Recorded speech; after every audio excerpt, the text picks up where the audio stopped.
ठीक है।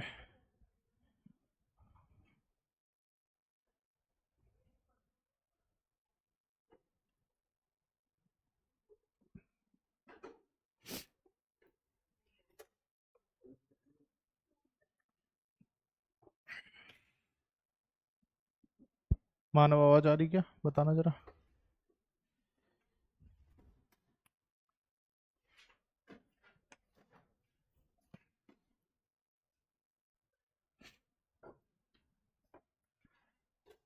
लास्ट हमने करेक्टर कर लिया था ना, प्री 1857 रिवोल्ट। Question answer.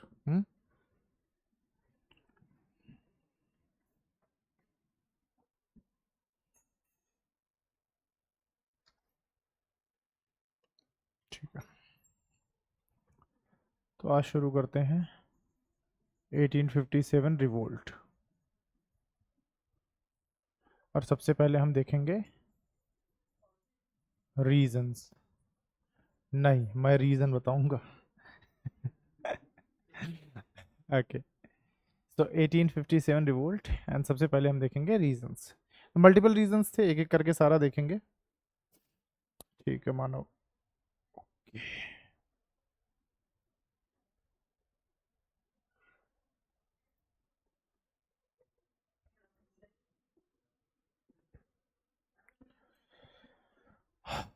तो सबसे पहले रीजंस में जो मेन कैरेक्टर हैं जिन्होंने मेजर रोल प्ले किया, दे आर सिपाहीज। ठीक है, सिपाहियों का मेन रोल था, बाकी रिवोल्ट्स वगैरह चल रहे थे। जब सिपाहियों ने ज्वाइन कर लिया, द रिवोल्ट टुक बेसिकली क्या कह सकते हो कि like kind national movement thing. बहुत सारे लोग डिबेट करते हैं, जैसे one of the debaters Veer Savarkar. नहीं, Veer Savarkar says that this fight of 1857 it is type of a nationalism, है ना। मॉडर्न नेशनलिज्म नहीं बोल सकते, बट हाँ it is kind of a national movement. ये ऐसा नहीं था कि छोटे छोटे छोटे छोटे टुकड़ों में लड़ाइयाँ हो रही थी, इसका ये मतलब नहीं था कि ये मतलब नेशनल मूवमेंट नहीं था। ठीक है, खैर।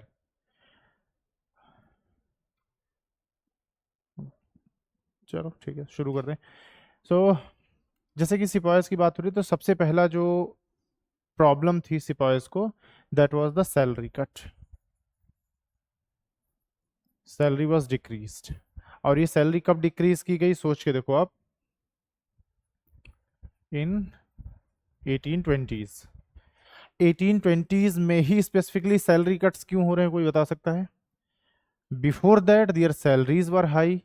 इन 1820 मतलब 1820 के बाद there is a major cut in the salary. बहुत सारे अलाउंसेस मिलते थे जो उनको मिलने बंद हो गए। For example if you are going outside, तो हमें भत्ते मिलते थे ना, दे कॉल्ड इट भत्ता। So they use to get भत्ता एज वेल। ठीक है, if they are going outside, for example suppose if you are selected in IFS foreign services, तो जब आप बाहर जाते हो किसी और कंट्री में, तो अराउंड $100 पर डे आपको मिलता है, पता है कि नहीं? जितने दिन आप बाहर रहोगे अलाउंस $100 पर डे। समझ रहे हो? 2-3 हफ्ते रह लिए तो 60-70 हज़ार की एक्स्ट्रा सेविंग हो जाएगी। खैर, but this is the thing. तो इस तरह से जैसे अलाउंस मिलता है, सिपाहीज को भी at that time they use to get allowance. And why there is a salary cut and they stopped this allowance in 1820s? Can you tell me the reason? है?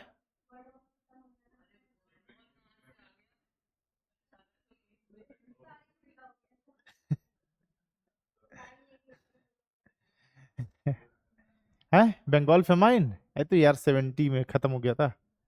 वो तो ठीक है, चलो कि मतलब पैसे से तंग थे, लेकिन उस टाइम पे ही कर देते ना। 50 साल बाद क्या लगी उनको कि देखो, the reason was in 1818 third Anglo Maratha war is finished. यही बात है। अब क्या कोई लड़ाई बची है? The major powers are eliminated, Mughals are eliminated, most of the other powers like Rajputs, Bundelas, everyone else is like under subsidiary alliance. Only power was Marathas. Bajirao too. 1818 में मराठास आर ऑल्सो एलिमिनेटेड। अब क्या कोई major power बची India में? तो फिर लड़ाई किससे करेंगे वो लोग?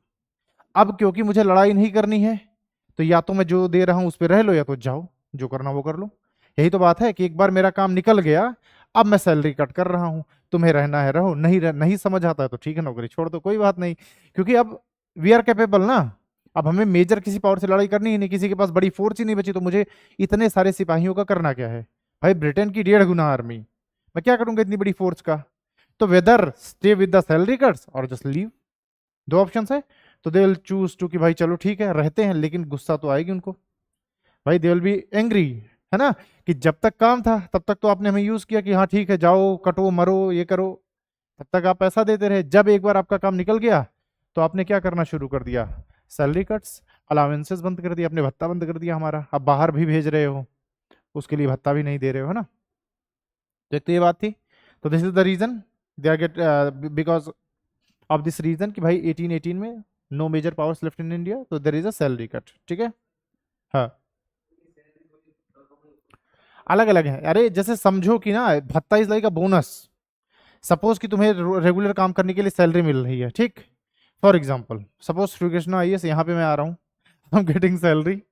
अब श्री कृष्णा आईएएस की एक और ब्रांच कहीं रिमोट एरिया में खुल जाए, for example any north east place कहीं भी, तो सैलरी तो आई बी गेटिंग देयर, लेकिन दे विल टेल मी कि भाई अब अगर आप वहां जाते हो क्योंकि you are travelling so far, so will getting some extra, like flight की टिकट हम स्पॉन्सर कर देंगे, you will be getting other things कि भाई वहाँ जितने दिन आप रुके उतने उतने दिन का इतना extra, so this is the thing.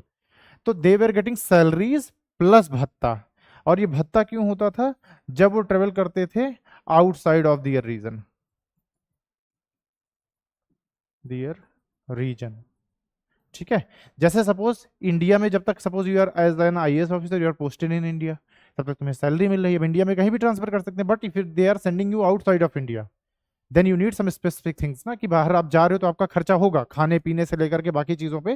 So that's why this allowance is given कि भाई अगर तुम बाहर जा रहे हो, suppose you are going USA, तो तुम्हारे एक तो होगा कि चलो गवर्नमेंट का काम करने तो जा ही रहे हो, प्लस वहां जाओगे तो तुम्हें लगे कि यार चलो यहाँ तक आए हैं तो कुछ खरीद खरीद लें, ऐसे मन होगा ना। तो एक ये लालच भी दिया जाता था कि भाई वहां जाओगे तो वहां की ये चीज फेमस है, उसके लिए तुम्हें एक्स्ट्रा पैसे दे रहे हैं, अपनी फैमिली के लिए लेकर आओ, कुछ लोग शादीशुदा होंगे तो कुछ गिफ्ट लाना पड़ेगा, है ना। तो दिस इज द थिंग। तो if you are going outside of your region use to get bhattas, तो salaries are there plus bhattas. तुम भी लेकर जाते हो गिफ्ट कहीं बाहर से लौटते हो तो ठीक है अच्छी बात है, लाना चाहिए एक तो ये बात है, the salaries are cut. Another reason देखो आप, डिस्क्रिमिनेशन, डिस्क्रिमिनेशन इन प्रमोशन, ठीक है। तो maximum post Indian can hold is सूबेदार, ठुल्ला, ठीक है। सो सो ऐसे बोल सकते हैं कि ऑफिसर रैंक्स, नहीं गलत बात, वर्क कैप्ड, ठीक है। कैप्ड मतलब समझते हो कि उनमें एक टोपी लगा दी कि यू आर यूरोपियन तो ही मिलेगी अदरवाइज नहीं। कैप्ड का मतलब यही होता है ना कि it is locked for the specifically Europeans. Indians can hold maximum the सूबेदार पोस्ट, सूबेदार इज द बेसिकली कह सकते हो कि वो लोअर पोस्ट, ठीक है, वही आज वाले पोस्ट है ना। ऐसा जो सूबेदार is like how can I से, सो आर्मी में बेसिकली अभी भी सूबेदार की रैंक होती है, बट ये सूबेदार की रैंक बहुत हायर है उस टाइम से। सूबेदार इज लाइक जैसे ये पुलिस वाले नहीं होते लाठी लेकर के पेट निकला हुआ घूम रहे होते हैं, ऐसे ही। मतलब कांस्टेबल भी शायद उससे ज्यादा पावरफुल हो ठीक है। तो बस ऐसा ही समझ रहे, मतलब कांस्टेबल इज आल्सो पावरफुल। क्योंकि क्यों? क्योंकि कांस्टेबल भी अपनी पे आ जाए तो वो नेता मंत्री को भी पीट देते हैं कई बार, यहाँ से थोड़ा खिसके हुए होते हैं वो भी ये बात है, कभी उनसे मत पंगा लेना आप, क्योंकि उनके लिए खोने के लिए कुछ नहीं है। 18-20 हजार की नौकरी चली जाएगी, क्या फर्क पड़ जाएगा, है ना। इज्जत तो उनकी वैसे भी नहीं है है ना, तो उनके लिए खोने, उनके पास खोने के लिए कुछ नहीं है। इसीलिए हमेशा बड़े रैंक वाले से भिड़ो, तो वो अपनी इज्जत देखेगा कि भाई मेरी रिस्पेक्ट है, तो वो थोड़ा तरीके से बिहेव करेगा, वो सीधा या तो मारना पीटना गाली देना शुरू कर देंगे they have nothing to lose. तो बस उसी तरह का कुछ ये था, plus at least they are getting respect from their department, these guys. This is another reason, answer writing में आप इसको मेंशन कर देते हो। यूरोपियंस इनको सुअर बुलाते थे, इंडियन सिपाहीज वर नोन एज सुअर्स। हंसने की बात नहीं है, हमारे ही भाई दोस्त थे, they use to call us suars, pigs, ठीक है। सो रेसिज्म वॉज देयर, ठीक है, racism was there, Indian sipahis frequently called as suars, pigs.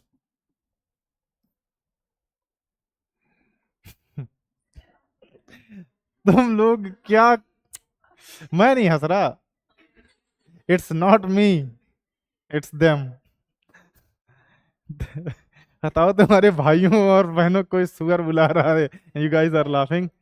ठीक है, मतलब ठीक है, हाँ भाई सही, चलो हो सकता है कुछ उसमें से हमारे रिलेटिव्स रहे हो, पूर्वज रहे हो, इट्स प्रीटी मच पॉसिबल। ठीक है, तो जैसे if there is a European general, उसको किसी का नाम नहीं पता है सुअर। ठीक है, चार्टर एक्ट 1813 एसी, हाँ ठीक है, अच्छा हाँ ठीक है, EIC ने मोनोपोली हटा दी, ठीक है अच्छी बात है। ये सब सारे पॉइंट्स पे आएंगे मानो। तो this is another thing, racism was there, they used to call them सुअर, किसी को भी सुअर बुलाया जाएगा उसको ये बात पसंद नहीं आएगी, specially if there are 3 upper caste, Kshatriya, Brahmin, Bhumihars. They dominated the British army by the way, Bhumihars, Bihar में, they are like kind, basically they are the landowners and they are considered to be the upper caste. Why I'm saying these three only, because mostly other आप देखोगे जैसे there are Jats as well, there are Sikhs as well, so they are very loyal to the Britishers, to be honest. 1857 की revolt में India मतलब basically successful नहीं रहे, उसका एक रीजन ये भी था, सिक्स सिक्स ने साथ नहीं दिया, and then Jats, they were like not to with them. After the permanent settlement zamindars वो भी साथ में नहीं थे क्योंकि वो खुश थे ब्रिटिशर्स से। बहुत सारे वेस्टर्न एजुकेटेड लोग जो कि इस आइडियोलॉजी को मानते थे कि वेस्ट मतलब basically Britain is going to modernize us, तो ये सारे लोग साथ नहीं होंगे। ठीक है, खैर, डिस्क्रिमिनेशन इन प्रमोशन, इसी में एक और पॉइंट आप लिख लो, प्लस पेंशन विजवी यूरोपियंस, मतलब Europeans use to get pensions and they are not giving us anything, कि after the retirement, once you are retired, मान लो as a soldier you are serving for them, किसी दिन मान लो भगवान न करे आपके हाथ पैर कट गए, तो if you are European you will be getting pension, आराम से अपनी जिंदगी बिता सकते हो। इफ यू आर इंडियन, आपके हाथ पैर कट गए, now you are unable to work, then फिर आपका क्या, you are not getting anything. So एक ये भी दिक्कत थी कि भाई आफ्टर रिटायरमेंट हमारा क्या होगा, दिस इज अनदर इशू। सो इसी डिस्क्रिमिनेशन वाले पॉइंट में ही, ठीक है। अनदर पॉइंट देखो आप सिपाहीज में, Britishers stopped respecting caste slash beliefs। जैसे अब देर is a Pandit in the army, तो कोई ब्रिटिशर है बोला है सुअर है, तुझे पता मैं कौन हूँ, एक शराब दूंगा यही भस्म हो जाएगा सीधा। मेरे दादाजी कौन थे तुझे पता है? ठीक है, तो इस तरह से दे आर डिसरिस्पेक्ट हिम। ऐसे ही देयर इज अ राजपूत, वो बोला है सुअर इधर आ, तो हिल बी लाइक तुझे पता मेरे दादा कौन थे? महाराणा प्रताप के रिलेटिव थे वो। मुगलों को नहीं छोड़ा हमने, तो तू क्या, क्या चीज है ना। So basically they are disrespecting their caste because they are like kind of high born thing. एक तो कास्ट वाली बात हो गई, दूसरी बात देखो about Indians. So before going to the war, suppose if they are going for a battle, मतलब कहीं भी लड़ाई करने जा रहे हैं, तो जैसे इफ आई एम राजपूत और मैं ब्राह्मण, आई एम भूमिहार, मतलब आई एम हिंदू और आई एम मुस्लिम, एनीवन है ना, so they are whether they are Hindu और मुस्लिम।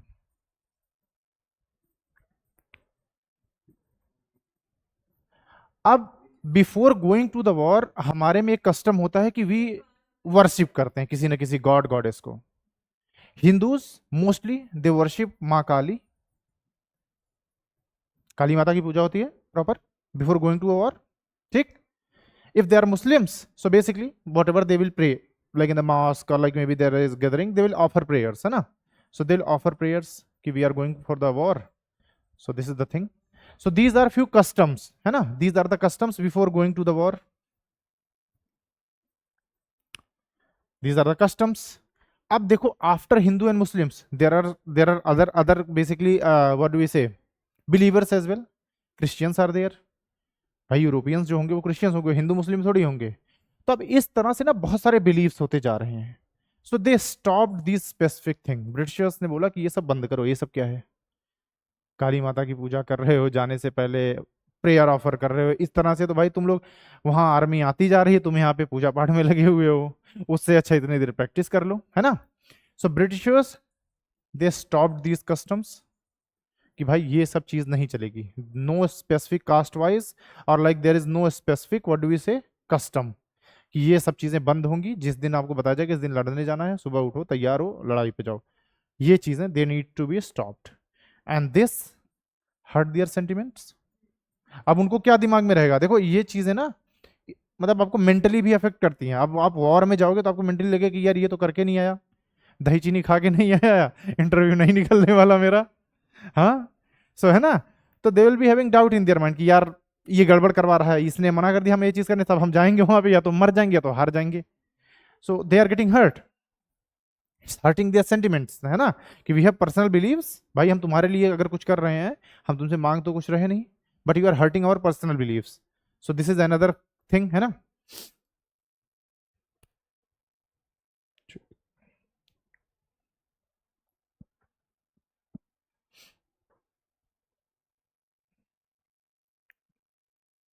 खैर, अच्छा इसका एक और रीजन था स्टॉप करने का, देखो हुआ क्या, let's say after annexation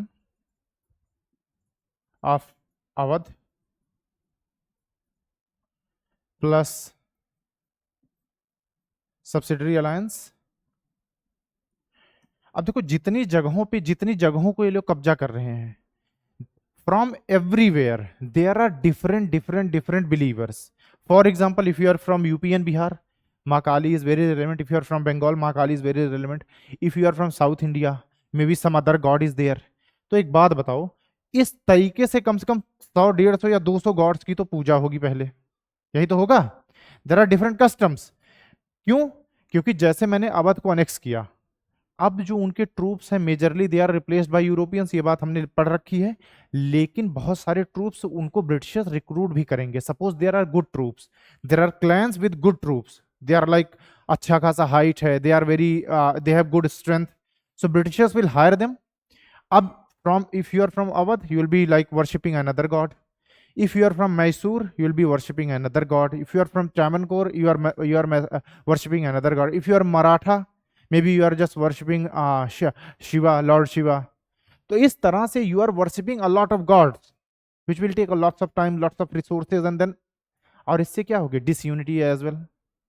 There will be a disunity. You will be less a believer in the Christianity. तो एक और चीज ये है कि उनको ये भी चाहिए कि भाई we are the supremes. तो आपके रीजनल जो देवता हैं इनको हटाना पड़ेगा, है ना।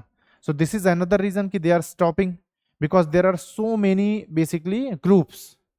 अब इतने सारे ग्रुप्स अगर अलग अलग पूजा पाठ करेंगे, पता लगे कि किसी का कुछ रिचुअल गड़बड़ हो गया, तो आपस में ही लड़ मर जाओ तुम लोग। It's very much possible. अभी भी आप देख लो, किसी मंदिर में कुछ पूजा हो रही हो, कहीं वहां से कुछ ऐसे मुस्लिमों को कुछ हो रहा हो, तो अक्सर यही चीज होती है। नू में यही तो हुआ था, the problem was there as well. So these are few more problems कि because of that reason they stopped this custom कि भाई कोई भी पूजा पाठ नहीं करेगा। Is it clear? ठीक है। अच्छा एक और चीज थी, Indians they do not want to go across the sea. पता है कि नहीं? क्यों? ठीक है, if you are Hindu you won't be considered Hindu if you go across the sea. Is it clear? ये अक्रॉस द सी, देखो बेसिकली ऐसा है कि suppose you are a Brahmin Akash, and if you are going across the sea, मान लो तुम 7 समंदर पार चले गए, 7 समंदर पार, ठीक है। तो suppose if you are going USA for the fight, तो अब तुम्हारी जो कम्युनिटी है वो बोलेगी कि अब तुम आउटकास्ट हो, तुम बाहर वाले हो, क्योंकि तुमने समंदर पार कर लिया, तो यू आर नो मोर ब्राह्मण, तो तुम्हें गांव से बाहर निकाल दिया जाएगा, अपनी बिरादरी से बाहर कर दिए जाओगे। एक और बात थी इसमें जो हम आगे देखेंगे, if you are going across the sea you won't get share in your ancestors property, हिस्सेदारी से तुम्हें बेदखल कर दिया जाएगा। दैट्स वाई इंडियंस, देखो एक तो आउटकास्ट होने वाली बात ठीक थी, लेकिन जो था कि भाई एंसेस्टर्स की प्रॉपर्टी भी नहीं मिलेगी, दैट्स द प्रॉब्लम। तो अक्रॉस द सी जाने से इंडियंस करते थे मना कि we won't go across the sea, otherwise we won't be getting our ancestors property, plus हमें आउटकास्ट कर दिया जाएगा अपने रिलीजन से कि if I am Hindu I am no more Hindu, if I am Muslim I am no more Muslim, simple. ठीक है, so that's why they denied going across to the सी। बिल्कुल। अरे है तो सोसाइटी यही मोरलेस सब सेम ही है। हाँ हाँ बिल्कुल, ancestor property you won't be getting.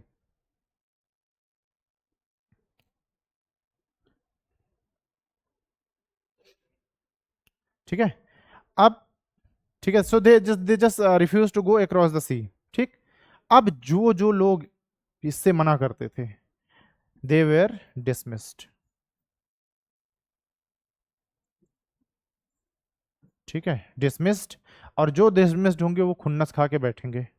जिनको नौकरी से आप इस बेसिस पे निकाल दोगे कि भाई ये तो जेन्युइन प्रॉब्लम है मेरी, ये कोई बहाना थोड़ी बना रहा हूं, और तुम इसके लिए मुझे नौकरी से निकाल दे रहे हो, अब मुझे मौका मिलेगा तो मैं तुम्हें मारूंगा। ठीक है। So with immediate effect they were dismissed. जैसे ही किसी ने मना किया, अगले दिन कि लो भाई, दे लो डिसमिसल लेटर, जाओ खेती वेती करो। ठीक है। Plus there is uniform culture. Uniform culture, uniform culture का मतलब Yashika, uniform is the sense कि देखो देर आर, अब भाई अलग अलग रिलीजन से आप आ रहे हो, अलग अलग जगहों से आ रहे हो, तो कोई दाढ़ी वाला होगा कोई कोई पगड़ी पहनता होगा, कोई मान लो कि मतलब धोती कुर्ता पहनता होगा, कोई अलग कस्टम वाला होगा, कुर्ता पजामे वाला, मतलब अलग अलग कस्टम्स आर देयर, है ना। अब इससे क्या होगा कि एक आर्मी नहीं दिखेगी, है ना। आर्मी कैसे दिखेगी कि भाई दे नीड टू बी, कैसे मुझे पता चलेगा कि भाई ये मेरी आर्मी का बंदा है ना। एक जैसी यूनिफॉर्म, तो सेम ड्रेस, है ना, dress same plus clean shave. ये वेस्टर्न कल्चर है, clean shave, by the way. समझ आ रहा है ना। हमारे यहाँ कल्चर नहीं है ये, क्योंकि कंडीशंस जो हमारे यहाँ की थी वो हार्श थी, so that's why it is not our. ठीक है। So dress same, dress should be same, clean shave, and then another thing is, let's say what else, मतलब हाँ कह सकते हो आपकी, ठीक है हाँ, hairs basically they need to be short, not the big one. Why? Because big hair barbarians, we are referred as big hair barbarians, so yeah. So ये कुछ चीजें थी। अब इससे हो क्या रहा है, suppose you are what do you say, Chitpavan ब्राह्मण, चोटी रखनी है आपको ये कह रहे हैं काट दो ये तो प्रॉब्लम है।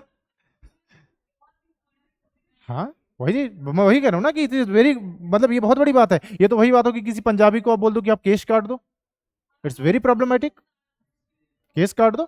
इवन पगड़ी हटाना इज वेरी ह्यूमिलेटिंग, भाई अगर इतना आपने कर दिया तो फिर there will be a problem. ठीक। So this is the thing, suppose there is a follower of Guru Gobind Singh, तो उनके लिए तो दाढ़ी और बाल दोनों ही वो होते हैं प्रोहिबिटेड, कि दे can not cut them. Clear. तो अब आप उनको क्या फोर्स कर रहे हो कि अपना जो कस्टम है, अब उनको ये पता चलेगा कि आप उनको रिलीजियसली हर्ट कर रहे हो, they you are hurting them like basically religiously, उनके रिलीजियस सेंटिमेंट्स को आप हर्ट करो। किसी पर्सन को हर्ट करो, उसके भगवान को हर्ट करो, there is a big difference. धर्म वाला मामला is very sensitive to be honest, है ना। तो जो एक पार्टी आपकी चुनाव जीतेगी, इट्स बिकॉज ऑफ, ठीक है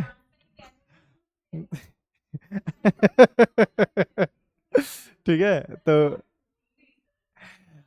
it is like playing major role, कि अगर 300 सीटें आनी थी तो वो 400 सीटें आएंगी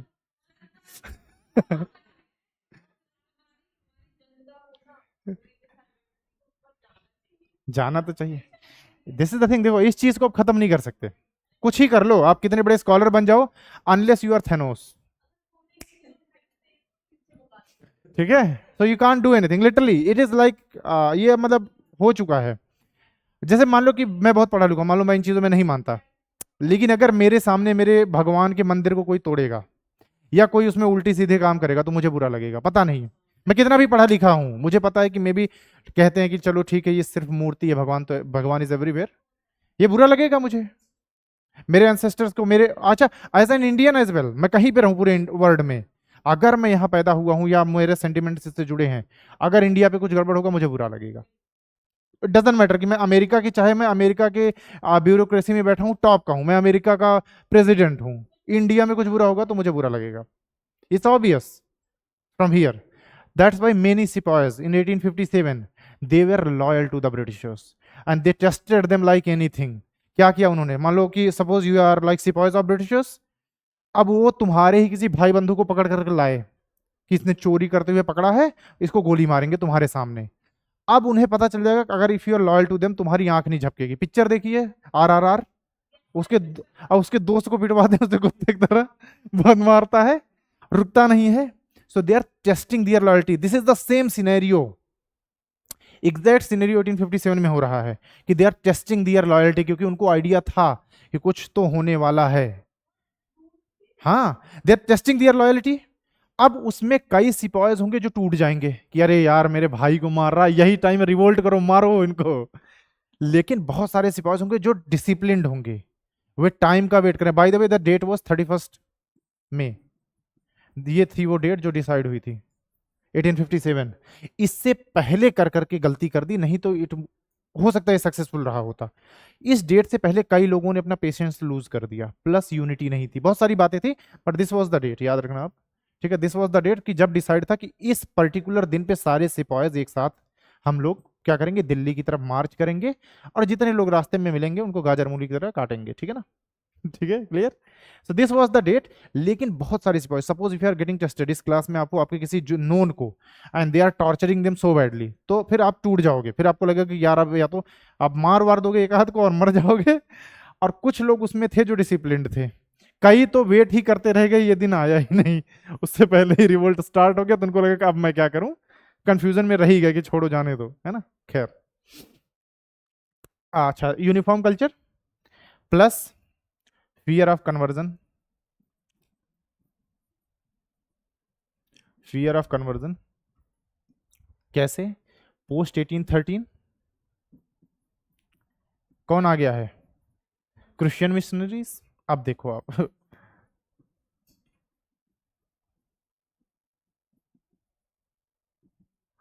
क्रिश्चियन मिशनरीज आर देयर। देखो इससे पहले क्या होता था, जब ये लोग ये कस्टम्स फॉलो करते थे, when they used to follow these customs, maulvis and pandits were allowed inside the army camps. ये क्लियर है भाई, अगर आपको अपने कुल देवता की पूजा करनी तो you need a pandit, you need a Brahmin. Maulvis for Muslims, pandits for the Hindus, they were allowed inside the army camps की पर्टिकुलर दिन पे ये आएंगे, ये तुम्हें कुछ धर्म की बात बताएंगे, हो सकता है एग्जाम्पल दे कि भाई देख महाभारत में ऐसा हुआ था, इस तरह से तुझे मारना है, रुकना मत, focus on your enemy, blah blah blah, these things they were allowed. तो ये आते थे। अब देखो आर्मी कैंप में कौन घूम रहा है, क्रिश्चियन मिशनरीज। तुम सो के उठे हो, एकाएक से तुम पे होली वाटर छिड़क दिया, ले हालेलुया तुम भड़क गए कि अरे ये क्या कर रहा है भाई हैं, तुम सो के उठे, तुम्हारे ऊपर holy water, may God bless you my child, भला भला भला, तुम्हारा दिमाग खराब हो गया कि भाई चलो ठीक है तुम अपने वालों को करो, तुम हम पे क्यों कर रहे हो, ठीक। तुम सो के उठो, तुम्हारे माथे पे ऐसे क्रॉस रखा हुआ है लाइक एज अ हिंदू और Muslim you are very offended कि अरे ये क्या कर दिया तूने, धर्म खराब कर दिया मेरा, है कि नहीं, सोच के देखो। एक तो होता है अपने मन से आप चर्च चले जाओ, कोई जबरदस्ती आपको चर्च में ले जा करके बैठा दे, दिस इज द डिफरेंस ना भाई। क्रिसमस वगैरह होता है, बढ़िया माहौल होता है, जाओ आप मजे करो, देखो उनके कल्चर को, अच्छी बात है। तुम्हें कोई जबरदस्ती फोर्स करे कि मंदिर की जगह तुम चर्च जाओ, रोज रोज कैंडल जलाओ, इट्स प्रॉब्लमेटिक ना। अपने मन से कन्वर्ट हो तो that is the different thing, ठीक है। So this is the problem कि भाई क्रिश्चियन मिशनरीज घूम रहे हैं, जबरदस्ती वो तुमको बातें बता रहे हैं कि देखो तुम्हारे में क्या होता है, ये होता है, देखो इतने इतने हैं, ऐसा ऐसा है, you should follow this thing. तो अब क्या कर रहे हो, so there is a fear of conversion, आपको डर लग रहा है कि ऐसे ही चलता रहा तो एक दिन ये भी आएगा कि फिर ये हमें वो भी पहना देंगे कि लो, है ना। तो this is the thing, there is a fear of conversion post 1813 because they are now allowed inside the army camps, they are roaming everywhere. तो दिस इज अनदर प्रॉब्लम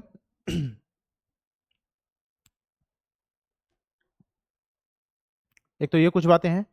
अब देखते हैं जरा ट्रिगर पॉइंट्स, कुछ ट्रिगर पॉइंट्स भी थे। Trigger point समझते हो, मतलब जस्ट उससे पहले कुछ ऐसे चीजें थी जिन्होंने आग में घी का काम कर दिया, है ना। सो सम ट्रिगर पॉइंट्स भी देखते हैं हम कि what are the trigger points. Don't worry, ये सारा पॉइंट्स मैं लेकर आया हूँ, ये सारा लिख लेंगे, बस आप समझ लो एक बार व्हाट इज द क्रक्स, क्या चल रहा है। ये हमारे लिए ज्यादा इंपॉर्टेंट है एक्सेप्ट द डेट्स की, इस डेट को इन्होंने यहाँ कुछ किया, लक्ष्मीबाई ने यहाँ, नाना साहेब ने यहाँ, ठीक है ना। KBK, खान बहादुर खान, रोहिलखंड, रोहिल्ला। तो सबसे पहली और इंपॉर्टेंट बात जो आप जरूर मेंशन करोगे, all sepoys are peasants in uniform. Is it clear? जितने भी सिपाही हैं दे आर पीजेंट्स। क्यों? Because we are agrarian economy. सबकी फैमिली में कोई ना कोई किसान तो होगा ही होगा फॉर श्योर उस टाइम पे। क्यों? क्योंकि यहाँ पे जो मेजॉरिटी है वो कहाँ की है? Half of the British army, even more, not half, you can say like 2/3 are from Awadh. Mostly कहां से हैं? अवध से हैं। Basically Awadh and Bihar, Awadh and Bihar, you can say Bihar as well. ठीक। और यहां पे मोस्टली लोग क्या हैं? दे आर पीसेंट्स, किसान। और यहां पे एक कस्टम था कि हर फैमिली का एक मेंबर तो आर्मी में जाएगा ही जाएगा। आज भी ये चीज होती है। मैक्सिमम आप देखोगे कि बहुत सारे लोग, ठीक है, एक मेंबर आर्मी में जाएगा ही जाएगा। तो ये अपने एक मेंबर को, जैसा बेटा हो गया, कोई भी हो गया पर्सन, बाप बेटा कोई भी, दादा दादी, नहीं दादी नहीं ठीक है ठीक है, दादा दादा दादा, ठीक है, दादी बाद में गई इंडिपेंडेंस के बाद। ठीक है। तो एक मेंबर लगभग आर्मी में जाता ही जाता था। अब देखो व्हाट इज द प्रॉब्लम यहाँ पे। नहीं नहीं, जबरदस्ती नहीं, इट वाज अ कस्टम। ऐसा था कि मतलब कि हाँ एक पर्सन आर्मी में होगा। होता क्या था? सैलरीड थी ना, प्रॉपर सैलरी मिल जाती थी, तो उससे थोड़ा सा घर का खर्च चलाना आसान हो जाता था। ठीक है। अब what happened, most of the sipahis are peasants. Now what is happening? Now Mahalwari is there, Mahalwari, or you can say annexation of territories, annexation of territories। ठीक है, बेसिकली ये सब हो रहा है। और annexation of territories specially in Awadh, मतलब बहुत सारी चीजों के हिसाब से, है ना। अब देखो हो क्या रहा है, तो mostly sepoys are peasants, they got a letter from their family. एक लेटर आता है कि भाई ब्रिटिशर्स आर देयर, भाई वजीर अली को हटा दिया है, they are extracting the revenue. Awadh case में स्पेसिफिकली आपने देखा ना कि they are asking more land revenue.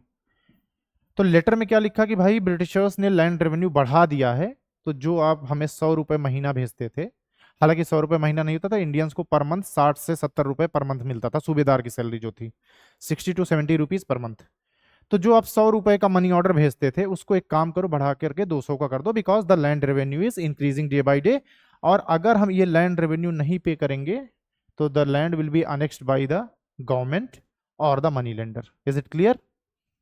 एक लेटर में आया। अब दैट सिपाही इज मेंटली परेशान, परेशान हो रहा ना, क्योंकि आफ्टर 1820 मैंने बोला सैलरी भी कम हो गई है, family is asking for more money because Britishers they are increasing money day by day.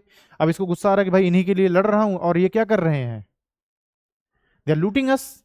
मेरी फैमिली की जो है, जो बेसिकली जिससे उनकी जिंदगी चल रही है, उसी को छीनने पे लगे हुए हैं, द लैंड, है ना। Land revenue is increasing. Suppose there is another letter, another letter came कि भाई we were not able to pay the land revenue, so this the government took our land, or the money lender took our land, and they are informing the loss of the land। अब उस सिपाही के मन में क्या होगा? जैसे मौका मिलेगा इसको मारूंगा, ऑब्वियस सी बात है। अब क्या है उसके पास खोने के लिए? लैंड था, वो भी नहीं रहा, तो इस नौकरी का मैं क्या करूंगा जिसके लिए मैं आया था स्पेसिफिकली। अब अगर वही नहीं रहा तो फिर क्या होगा? तो now this is another reason कि वो लोग गुस्सा हो रहे हैं। ट्रिगर पॉइंट की अगर मैं एग्जैक्ट बात करूं तो 1856 में क्या हुआ? फुल एनेक्सेशन ऑफ अवध, पढ़ा है हमने, पॉइंट लिखा हुआ है कि नहीं?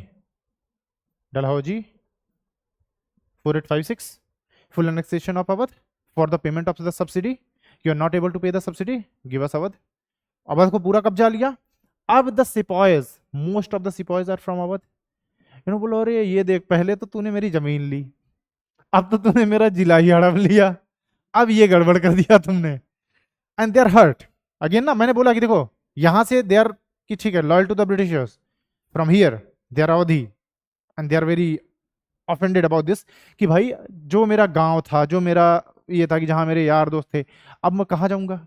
तूने तो पूरा हड़प ही लिया। And this is the trigger point कह सकते हो कि कुछ ट्रिगर पॉइंट्स में से एक है कि यहां से आपने डेवलप किया, थोड़ा थोड़ा थोड़ा गुस्सा भर रहा था, and then you annexed the whole of Awadh 1856 में, which will be resulted in 1857। ठीक है।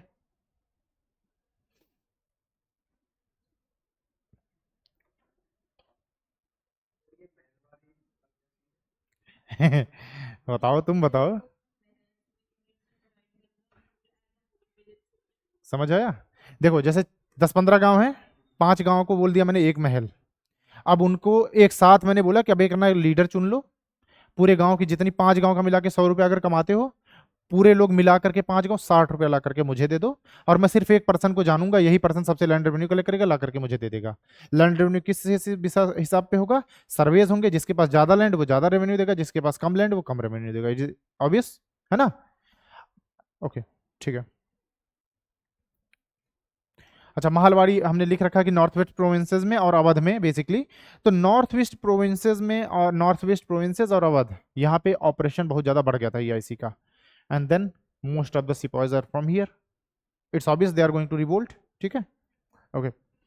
एक तो ये ट्रिगर हो गया आर्मी वाइज। एक पॉलिटिकल ट्रिगर देखो आप कि उसी टाइम पे एक पॉलिटिकल ट्रिगर क्या रहा।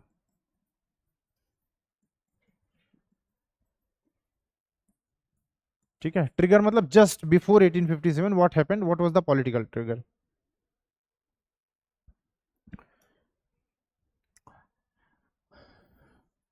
पॉलिटिकल ट्रिगर में यू कैन से, मतलब यही पॉइंट कि half of the British army from Awadh and they felt cheated.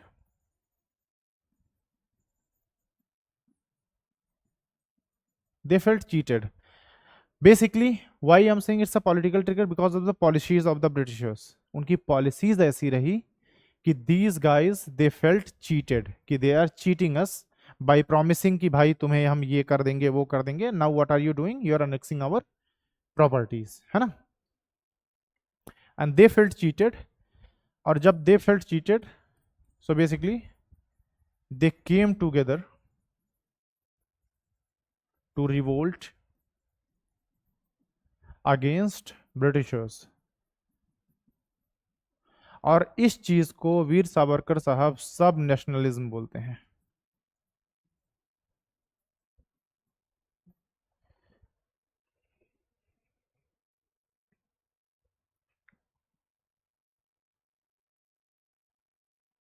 ठीक है, नहीं मोस्टली वाई, देखो मैंने क्या बोला था, मद्रास वाले कभी भी पार्टिसिपेट नहीं करेंगे। क्यों नहीं करेंगे? मद्रास में सिर्फ कौन, जो पॉलीगार थे या तालुकदार थे, ये इनको दुख होगा। रीजन समझो, हमने देखो बैकग्राउंड बहुत पहले से बनाया है इसका। मद्रास वाले रीजन में क्या हो रहा है? Ryotwari system. The ryots, the actual cultivators, किसान ज्यादा थे। अगर आपको जमीन की राइट्स मिल गए तो आप क्यों ब्रिटिशर्स के अगेंस्ट जाओगे? कुछ मुट्ठी भर तालुकदार थे जो कि रिवोल्ट करेंगे ऑब्वियसली। बंगाल में मैंने बोला कि देर आर बिग जमींदार, बहुत बड़े बड़े जमींदार हैं। They got the land rights, permanent settlement 1793, they got the land rights, they are not going to revolt against. भाई अगर आपका जमींदार उनके अगेंस्ट रिवोल्ट नहीं कर रहा तो किसानों की भी उतनी हिम्मत नहीं होगी। क्यों? क्योंकि they need a leader. By the way, मतलब ऐसा शेखर बंदोपाध्याय में लिखा हुआ है कि many leaders were forced to be leaders. जैसे फॉर एग्जांपल झांसी की रानी, प्रजा ने बोला कि या तो नेता बन जाओ या हम तुम्हें मारेंगे पहले। ये आपको बहुत शॉकिंग लग रहा होगा, but yeah it is there. Bahadur Shah Zafar was forced to be the leader because you are a Mughal prince. तो तुम हमारे या तो लीडर बन जाओ या तो पहले तुमको मारेंगे, फिर तो ब्रिटिशर्स को मारेंगे ही मारेंगे। It is the revolt of civilians. ये लीडर सिर्फ इनको फोर्स किया गया। Nana Saheb was kidnapped just before the revolt कि भाई या तो तुम हमें लीड करो, otherwise you are going to be slaughtered. Nana Saheb मतलब बाजीराव 2 वाले नाना साहेब, दैट अडॉप्टेड सन। मैंने बोला था ना 1857 में जिक्र आएगा। तो मेनी लीडर्स है ना। हाँ, तो रियोतवाड़ी मतलब मद्रास वाले रीजन में कोई रिवोल्ट नहीं कर रहा, मैक्सिमम लोग। बंगाल में ज्यादा लोग नहीं कर रहे, peasants obviously they will revolt, but उनको कोई लीडर नहीं मिल रहा प्रॉपर। तो ज्यादा लोग अफेक्ट कहाँ के हो रहे हैं? या तो बिहार के या तो अवध वाले, बेसिकली यहीं के लोग। क्योंकि यहाँ तो ना तो प्रॉपर लैंड सर्वे हुआ, land revenue is very high and they are not getting anything to be honest. कोई भी सेटलमेंट नहीं हो रहा, कुछ भी ऐसी चीज नहीं जिससे इनको बेनिफिट हो सके। For Punjab, why they are like basically for Punjab they are getting canals and everything, बहुत सारी नहरें वगैरह बनवाई थी जिससे उनको फार्मिंग में बहुत ज्यादा हेल्प हुई. So they are not going against. There are other reasons as well. Another reason is कि they basically hated what do we say? Basically you can say the Awadhis and मतलब like people from Awadh like the and then people from the Bengal Suba. Why? क्योंकि when the Sikh state was annexed, British army में कौन थे? यही अवध के लोग थे. तुमने हमको हराया, अब तुम उम्मीद करते हो कि हम तुम्हारे दुख में तुम्हारा साथ देंगे, तो this is like it's not possible. हम तुम्हारा साथ नहीं देने वाले. दिस इज द रीजन कि ये पहले से ही गुस्सा है उनसे, क्योंकि जब ये हारे थे तो कौन था उस आर्मी में ब्रिटिशर्स की? Most of the people from Awadh, these Brahmins, these Kshatriyas, these Bhumihars, there in the army. तुमने हमें हरा दिया, हमारा स्टेट चला गया, अब तुम उम्मीद करते हो कि हम तुम्हारा साथ दें? It's not possible. ठीक है, समझ आ रहा है आकाश? तो क्यों मोस्टली मैं इन्हीं एरियाज का जिक्र कर रहा हूं. एक साथ अगर सब आ गए होते तो हम जीत गए होते, तो फिर वही इतिहास अलग हो जाता, और हो सकता है इंडिया इंडिया ना होता, आज टुकड़ों में होता. इट्स प्रीटी मच पॉसिबल, क्योंकि ये सिर्फ बेसिकली अगर आप कह सकते हो, इसमें इसको कहने में कोई वो नहीं है कि ये मॉडर्न नेशनलिज्म नहीं था.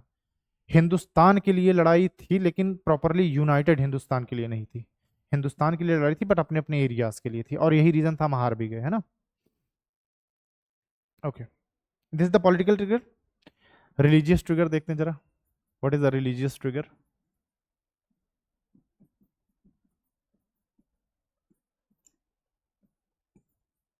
रिलीजियस ट्रिगर में सबसे पहली बात जो हमने डिस्कस की थी, क्या किया इन्होंने?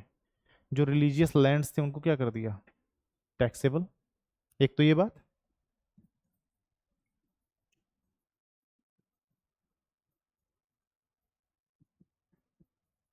दे आर टैक्सेबल, कि उन पे टैक्स लगा दिया, जिसकी वजह से याद है ना, दस नामी sannyasis and then Madari fakirs, they are against them.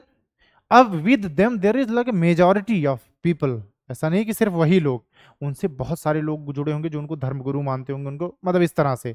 सो एक तो ये रीजन रिलीजियस में, ठीक है ना, एक तो ये रीजन था. खैर, एक और, क्योंकि मैं ट्रिगर पॉइंट की बात कर रहा हूं तो ट्रिगर पॉइंट पे आते हैं जरा.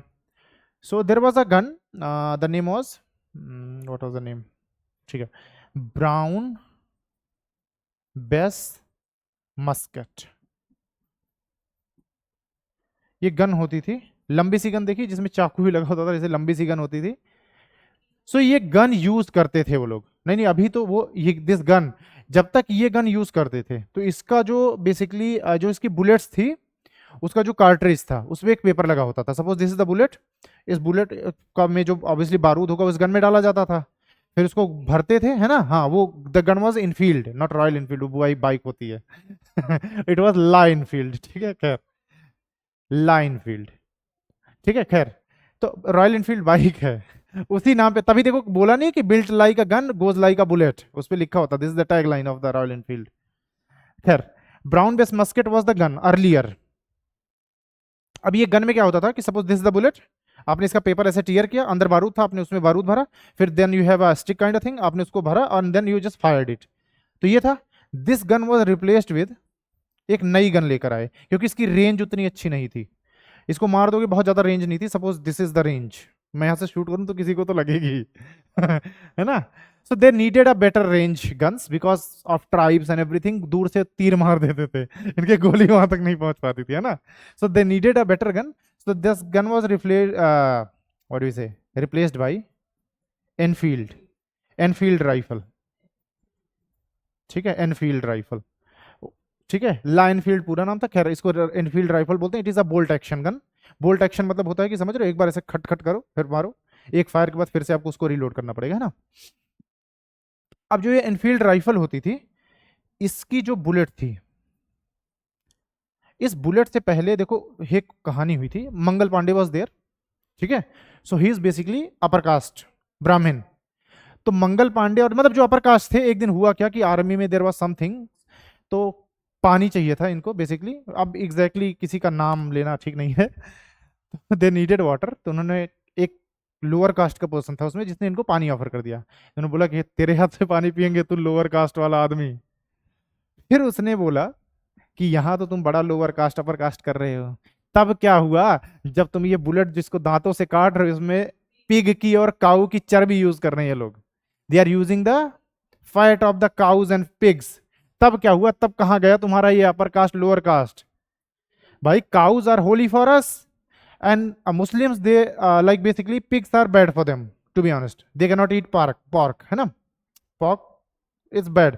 इसीलिए जब मुगल टाइम पे बहुत सारे हिंदू सुअर पालना शुरू कर देते थे, जिसके घर सुअर होता था उसके घर मुगल नहीं जाते थे। Is it clear? तो उनको वैसे समझते कि ये नहीं नहीं this is the bad thing. खैर, सो इसमें जो बुलेट लगती थी, देखो इस बुलेट पे होता था grease, grease, and that grease is made of, grease मतलब समझ रहे हो स्मूथनिंग के लिए, that grease was made of cow और पिग फैट। ठीक है, अब ग्रीस की नीड क्यों थी, कोई बताएगा? वही द बुलेट्स नीडेड ग्रीस। देखो when the bullets are fired, जो बैरल होता है गन का, बैरल इज दैट नली या बाहर वाली, अगर सपोज कि बुलेट्स पे कोई भी चीज ऐसी नहीं है कि जो स्मूथनेस को बढ़ा दे उसकी, तो एक टाइम बाद गन जैम हो जाएगी।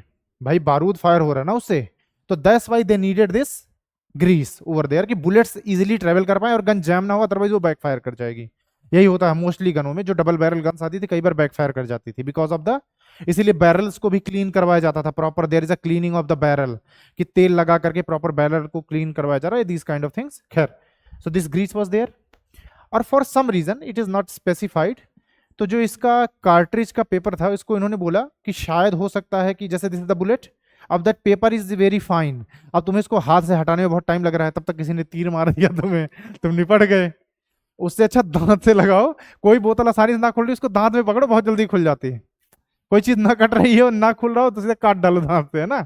तो हो सकता है ये लॉजिक रहा हो, but it is not mentioned there. तो उन्होंने बोला कि बुलेट्स को जल्दी जल्दी आप टीयर करो, दांत से काटो उसको, ठीक।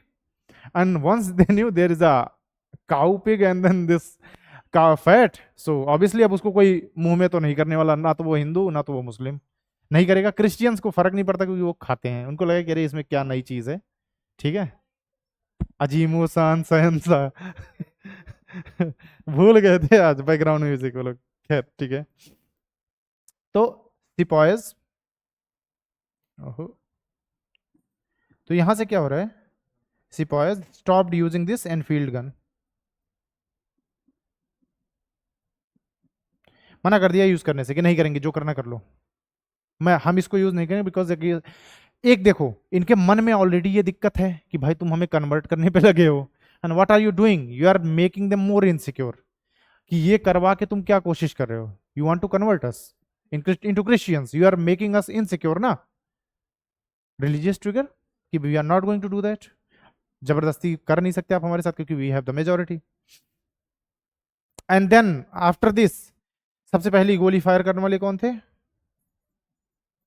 हैं Akash? 29 March 1857 was he Mister Mangal Pandey. और जो ये पांडे कास्ट होती है, by the way they are from UP, Brahmins, Pandey they are from UP, अवधि।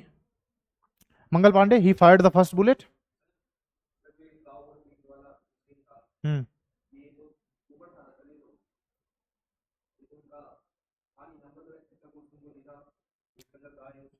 था, that's why Britishers accepted it later, initially they said कि नहीं नहीं नहीं ऐसा नहीं है, लेटर दे एक्सेप्टेड कि yes we are using this, और आगे चल के जब उनको लगेगा कि it's becoming like problematic, so they will say कि भाई हम ये मना कर रहे हैं, नहीं हम इसका फैट नहीं यूज करेंगे, we will find an alternative, we are stopping, ठीक है ना। So yes it was true, it was not a rumour, there was a rumour, वो भी आपको बताता हूं, but this is the thing. You know, yes exactly, what was the rumor, so the rumor was कि they are mixing what do you say, cow slash pig bone dust into आटास,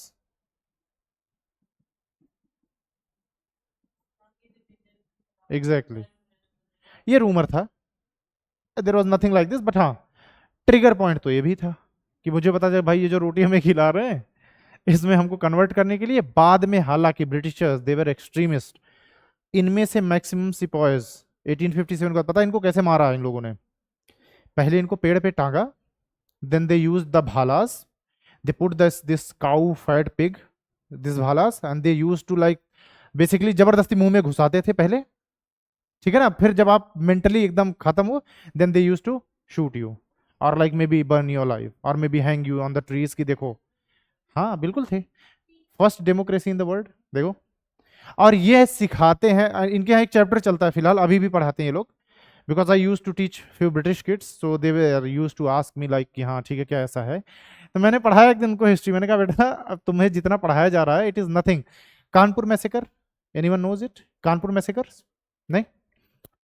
So in the leadership of Nana Sahib, Kanpur massacre, it is like one of the black days in this British history. बहुत सारे women's और childrens को मार दिया था Indians ने उनके।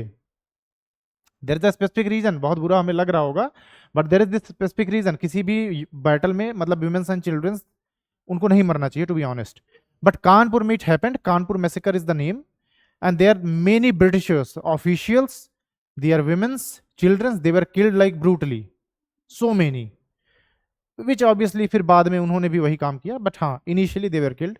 तो this is the chapter in the British book कि वो पढ़ाते हैं कि देखो इंडियंस वर बारबेरियंस, कि भाई इन्होंने ऐसा किया कि हमारी बच्चों को, औरतों को मार दिया।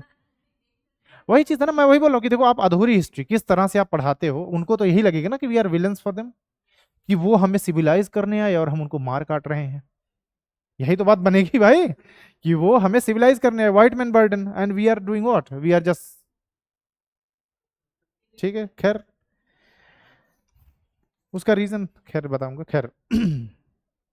Is it clear? This was the rumour, खैर this pig dust and then this thing, it was a rumour. ये सही नहीं था मतलब, क्योंकि उसका कोई प्रूफ नहीं मिलता है। अच्छा, बंगाल की आर्मी ने क्यों रिवोल्ट किया?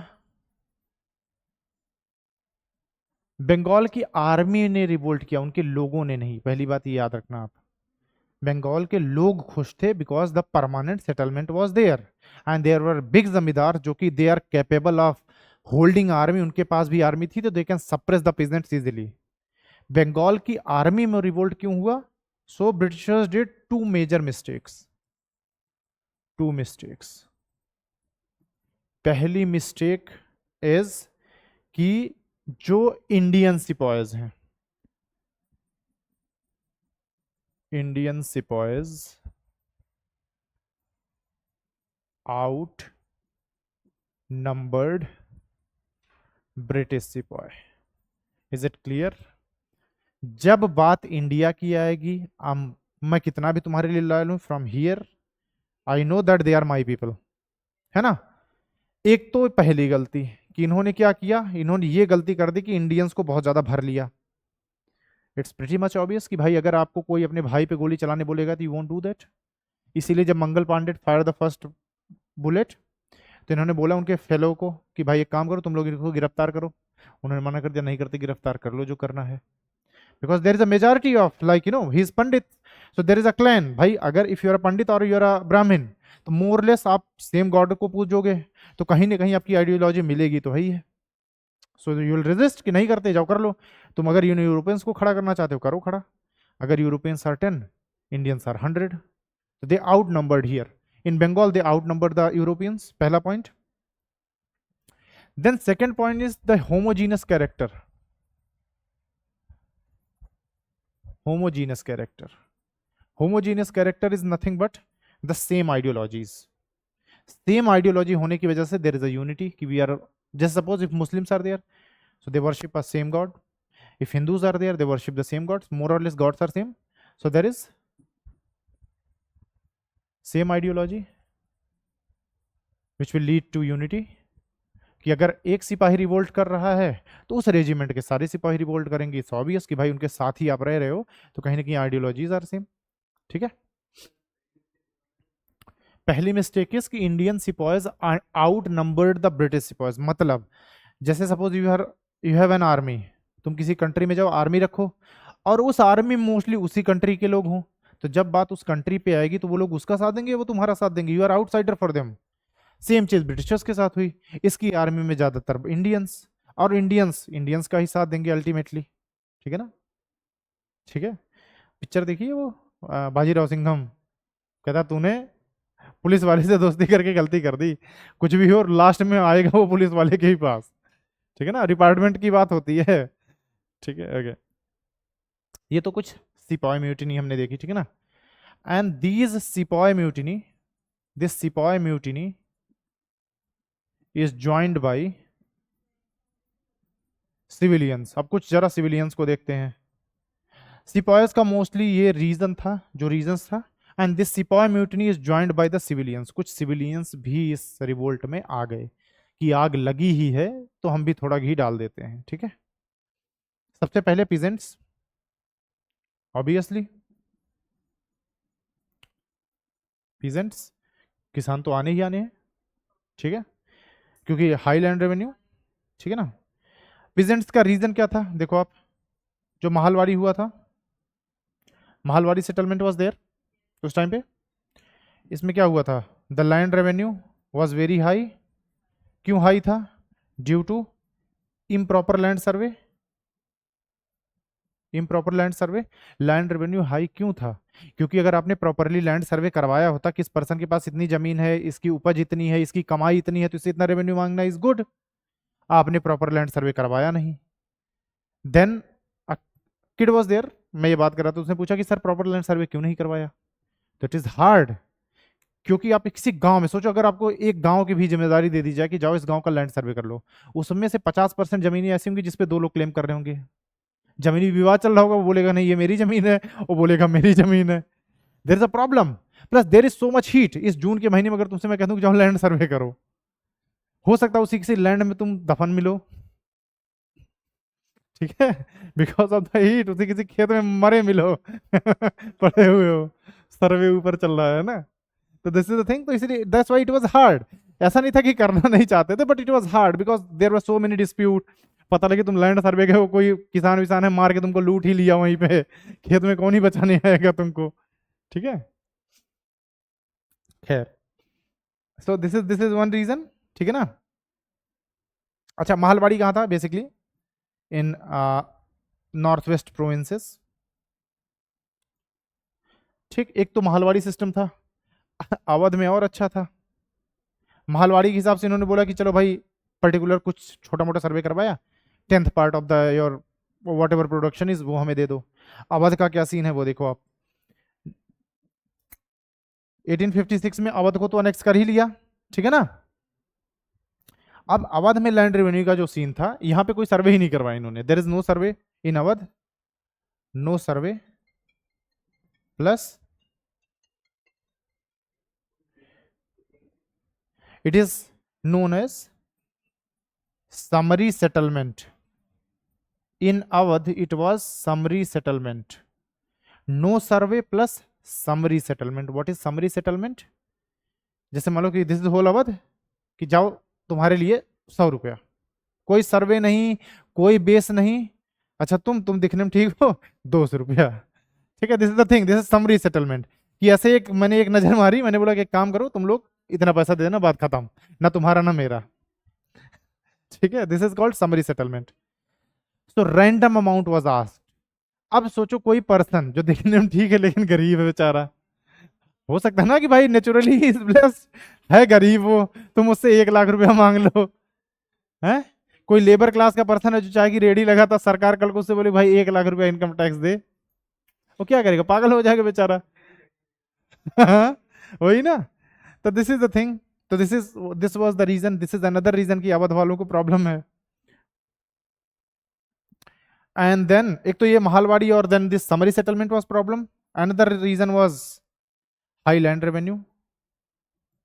अब हाई लैंड रेवेन्यू से 2 चीजें हो रही थी, या तो जमीन जा रही थी गवर्नमेंट को, या तो जमीन जा रही थी मनी लेंडर को। Is it clear? Loss of the land, whether it's to the government, या तो सरकार हड़प लेती थी, या तो मनी लेंडर्स, एमएल। और उसी एमएल को एमएलए कर दिया गया आज के टाइम ठीक है। हम मोरलेस काम तो वही चल रहा है, जमीनें ली जा रही है, पैसे हड़पे जा रहे हैं, यही सब तो हो रहा है। तो देखो ये बस कुछ अलग नहीं किया गया, ए और ऐड कर दिया गया है ना। तो देखो पहले क्या होता था, पैसा लेते थे, लैंड लेते थे, अब ए और ऐड हो गया तो असेट्स वगैरह भी ले लेते हैं कई बार, है ना so this is the thing. खैर, so this is the high land revenue thing. These are few reasons जिसकी वजह से peasants joint. Then comes artisans. Artisans कौन लोग थे? In Hindi we call it kalakar, kalakars. कोई, हाँ कोई डांसर वांसर होते थे है ना, जैसे चंद्रमुखी। हाँ, तो अब ये कलाकार हैं बेचारे, ठीक है, they are using their things कि भाई हाँ कला का प्रदर्शन कर रहे हैं, कोई कुछ पॉट्स वगैरह बना रहे थे, फ्लावर पॉट्स वगैरह राजा को ये लोग देते थे, तो raja used to give them grants. ये सारे राजा के टाइम पे होगा। और ब्रिटिशर्स ने बोला हमें इसकी जरूरत नहीं, हमें डांस देखना होगा हम फोन पे देख लेंगे। वी हैव कंप्यूटर, ठीक है। So Britishers stopped these grants. अब ये बेचारे भूखे मरने लग गए, so they again revolted against them, है ना, this is the reason for artisans.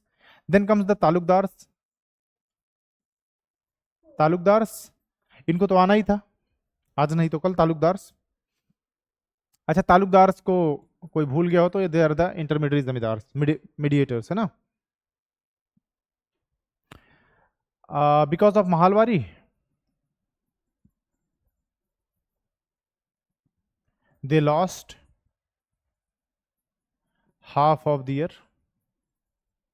याद है ना, मोस्ट महालवाड़ी वाले केस में क्या था, maximum peasants, few of them were the zamindars and like some of them were the taluqdar. तो कुछ तालुकदार थे जिनको जमीनें मिली, बट मोस्टली अगर आप देखोगे तो because of Mahalwari they lost the half of their total lands, है ना, या एम्पायर, कुछ भी बोलो।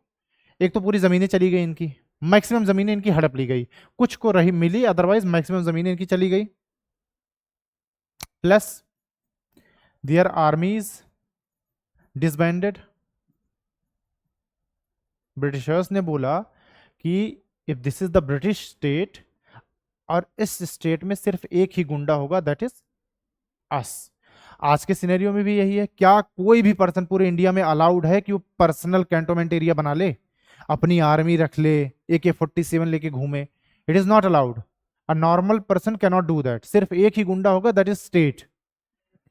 तो आप लाइसेंस वाली गन, लेकिन आप AK-47 लेके नहीं घूम सकते unless you are in Israel. वहां बस में इट्स नॉर्मल।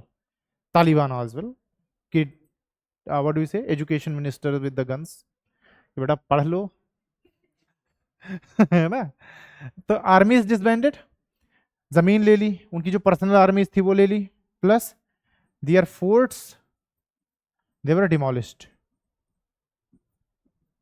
सोचो आज कोई अपना किला बनवा के रह रहा हो इंडिया में, यही काम गवर्नमेंट भी करेगी, इट विल डिमोलिश्ड। ठीक, अब क्या हुआ, इससे इनका भौकाल चला गया। ये राजा साहब थे एकदम कि बन के घूमते थे कि वी आर द एलीट। अब इनमें और उनमें बराबरी क्या रही, ये भी उसी तरह की झोपड़पट्टी में रह रहे हैं, भले कार सेम रह गई हो, घर तो सेम हो गया। You are living in the same areas, you don't have army, आपके पीछे लोग भी नहीं है, अकेले अकेले किसी से आप जीत नहीं पाओगे, है ना। सो इसकी वजह से they are offended, so they revolted against them. और रिवोल्टेड क्या, basically they led the revolts, है ना, दे लेड किसको, इनको, पीजेंट्स को, स्मॉल ट्रेडर्स को, है ना, इन सारे लोगों को लीड कौन करेगा इन पर्टिकुलर एरियाज में, तालुकदार, क्योंकि भाई इनका नाम था, पर्सनालिटी थे, तो ज्यादा लोग इनको फॉलो करने के लिए आएंगे। भाई नाम होगा ना, ऐसे आप किसी को भी उठा करके ऐसे बना दो लीडर तो नहीं हो पाएगी, बात नहीं बनेगी। ठीक, इसीलिए याद देखो, पहले आदमी क्या करता है, पहले आदमी ऐसे अनशन वंशन में जाता है। आज के टाइम पे देखो, हाईलाइट करो पहले खुद को, मारपीट खाओ, 2-4 बार जेल जाओ, पुलिस की लाठी खाओ, फिर धीरे धीरे आपको लोग जानने लग जाएंगे, फिर आप इलेक्शन लड़ जाओ, फिर आप वही काम करो जो पहले चल रहा था। ठीक है, पहले उन्हीं के लिए लड़ो और फिर उन्हीं को लूटो। खैर, क्लियर। तालुकदार। अब बातें जरा रूलर्स रूलर्स पे। रूलर्स, कुछ राजा भी होंगे।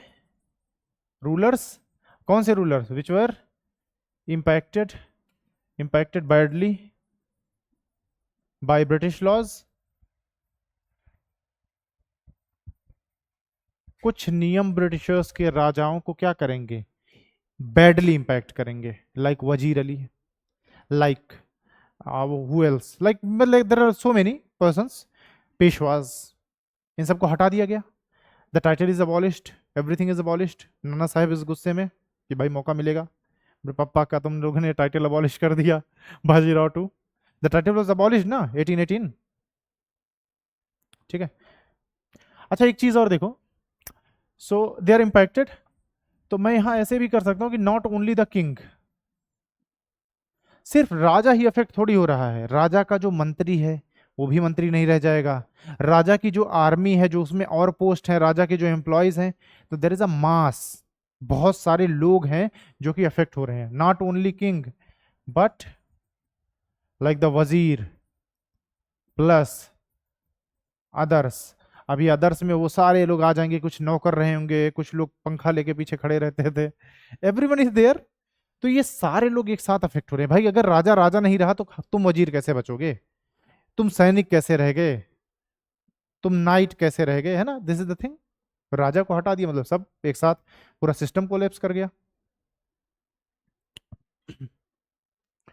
एंड देन अनदर इंपैक्ट आप देखो, दियर किंगडम, बहुत सारे राजाओं का किंगडम वाज अनेक्स्ड बाय, राजाओं का राज किसने हड़पा, डलहौजी, डॉक्ट्रिन ऑफ लैप्स। इससे क्या राजा खुश होगा,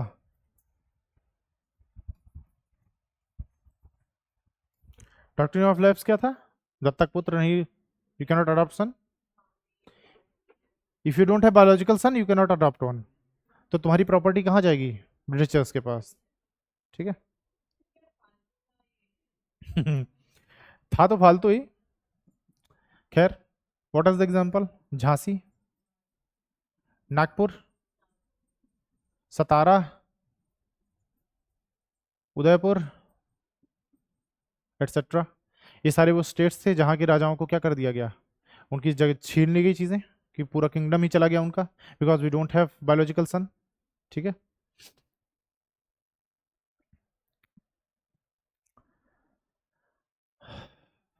okay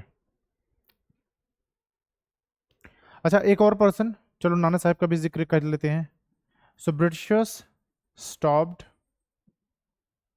pension, pension of Nana Sahib, who is Nana Sahib, Bajirao two का अडॉप्टेड सन है ना, बाजीराव टू। बाजीराव तो बहुत पावरफुल था, उसका वाला जो नाना साहब था वो बहुत खतरनाक था।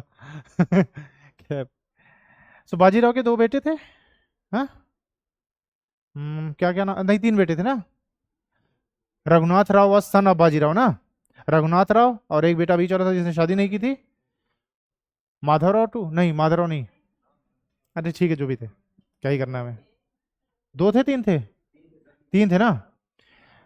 बाजीराव का एक भाई था जो कि नाम था चीमाजी अप्पा, चीमाजी अप्पा का तो अलग बात थी, बाजीराव वाज द थिंग।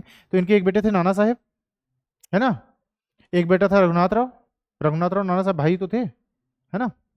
खैर एक और थर्ड था कोई, जो भी रहा होगा, खैर। तो नाना साहेब को पेंशन देना बंद कर दिया, नाना साहेब गुस्से में, जिसको याद ना हो। अच्छा नाना साहेब का जब आप नाम लिखना, इनके साथ एक नाम और लिख लेना, इनके राइट हैंड थे तात्या टोपे, ठीक है, he will be playing major role, है ना। So Nana Saheb plus Tatya Tope, he was right hand of Nana Saheb, Tatya Tope, मस्त इतनी बड़ी टोपी लगा के रहते हैं पिक्चर्स में। ठीक है, so Tatya Tope was there, Nana Saheb, Tatya Tope, Jhansi की रानी, childhood friends, is it clear. साथ में तलवार चलाना सीखा, सब कुछ सेम, तो इसीलिए जब लड़ाई होगी तो more less they will be supporting each other, जिससे एक पक्ष, कुछ लोग ये बोलते हैं कि देखो नेशनलिज्म है यहाँ, because there is unity among the territories, Kanpur से लेकर के झांसी तक देयर इज अ टेरिटरी जहां पे एक साथ लड़ रहे हैं, एक कॉमन मोटिव है ना। नाना साहिब, तात्या टोपे, झांसी की रानी लक्ष्मीबाई, चाइल्डहुड फ्रेंड्स, बचपन में अगर किसी ने देखा हो पिक्चर विक्चर सीरियल तो बचपन में जो लड़ाई होती थी, दे यूज टू टीच झांसी की रानी की, हाथे को तलवार इस तरह से चलाई जाती है वो, है ना, childhood friends. Okay and then ठीक, एक तो ये रूलर्स में ही कर रहे हैं, तो यहाँ पे बहादुर शाह जफर को भी डिस्कस कर लेते हैं। सो बहादुर शाह जफर, बी एस जफर, ठीक है, Bahadur Shah Zafar was told not to use king title, ठीक है ना, was told not to use क्योंकि अब कोई राजा नहीं है, अब the British state is there, और स्टेट में कोई भी राजा नहीं होता। Is it clear? इंडिया में there is no king now. अगर देर इज अ स्टेट तो स्टेट इज द, अब कोई राजा नहीं, ठीक है ना। एग्जैक्टली बेसिकली राजा वाले राज को डेमोक्रेसी नहीं समझते, उसको डिक्टेटरशिप मानते हैं, तो देर इज नो डिक्टेटर। ठीक, तो दे सेड कि do not use this king title, use prince, Mughal prince, use Mughal prince title. उसको गुस्सा आ गया कि भाई कल को मुझे राजा साहब बुलाते थे, अब सब राजकुमार बुलाएंगे, ये बात जची नहीं है अपने को, है। सो बहादुर शाह जफर, तो ही आल्सो। अच्छा एक और चीज देखो, he used to live in Lal Qila. किसी को ये पता है? Bahadur Shah Zafar used to live in Lal Qila, ये लाल किला में रहता था ये, बढ़िया मस्त, वहां से चांदनी चौक से छोले भटूरे वगैरह खाता था। तो ब्रिटिशर्स ने क्या बोला कि shift to a small Qutub, shift to small Qutub, Qutub and leave Lal Qila, मतलब रेड फोर्ट ऑब्वियसली, ठीक है। स्मॉल कुतुब इस घर, उनको बोला कि काम करो 1 BHK 2 BHK फ्लैट ले लो, उसमें शिफ्ट हो जाओ और इस लाल किला को खाली करो, ठीक है। तो उसके दादा परदादा ने बनाया था ना, ब्रिटिशर्स आर द ओनर्स, सारी प्रॉपर्टी स्टेट की होती है, ठीक है। जो प्रॉपर्टी तुम्हें लग रहा तुम्हारी है, नन ऑफ योर्स, सारी प्रॉपर्टी इज गवर्नमेंट्स, ये तुम्हें लीज पे मिली है। तो ब्रिटिशर्स ने बोला now we are the authority, तो this property belongs to us, कि जहां पे हम पूरा अपना काम कर सकते हैं इलीगल, तुम उसको कब्जा करके बैठे हो। तो इनको बोला कि काम करो, तुम थोड़ा दूर जाओ, कश्मीरी गेट के आसपास कोई 2 BHK लो, वहां शिफ्ट हो जाओ, और यहाँ दिख मत जाना आसपास भी तुम इसके, ठीक है। So this is the thing, leave Lal Qila, red fort, leave Lal Qila, red fort, red fort को खाली करो and shift to a small कुतुब, घर, ठीक है ना। अंदर नहीं गए कभी लाल किला में? सोचो एक टाइम पे यमुना नदी से लाल किला पूरा डूब जाता था, पता है कि नहीं आपको? देयर वॉज अ टाइम कि जब यमुना नदी से लाल किला पूरा आधा डूब जाया करता था पानी में, और उस नदी के उसको आपने सोचो कितना नैरो कर दिया, इसलिए बाढ़ आती है। सोच के देखो, सारी नदियों को आप क्या कर रहे हो, रिवर फ्रंट बना दे रहे हो आप, और चीजें, एरिया को कम कर दे रहे हो ना आप, तो फिर एक्स्ट्रा पानी कहाँ जाएगा? मतलब क्या ही मिलेगा, ठग मिलेंगे कुछ कि ये खरीद लो वो खरीद लो। उसके सामने एक चोर बाजार लगती है, वहां जा सकते हो, वहां ठीक चीजें मिल जाती हैं।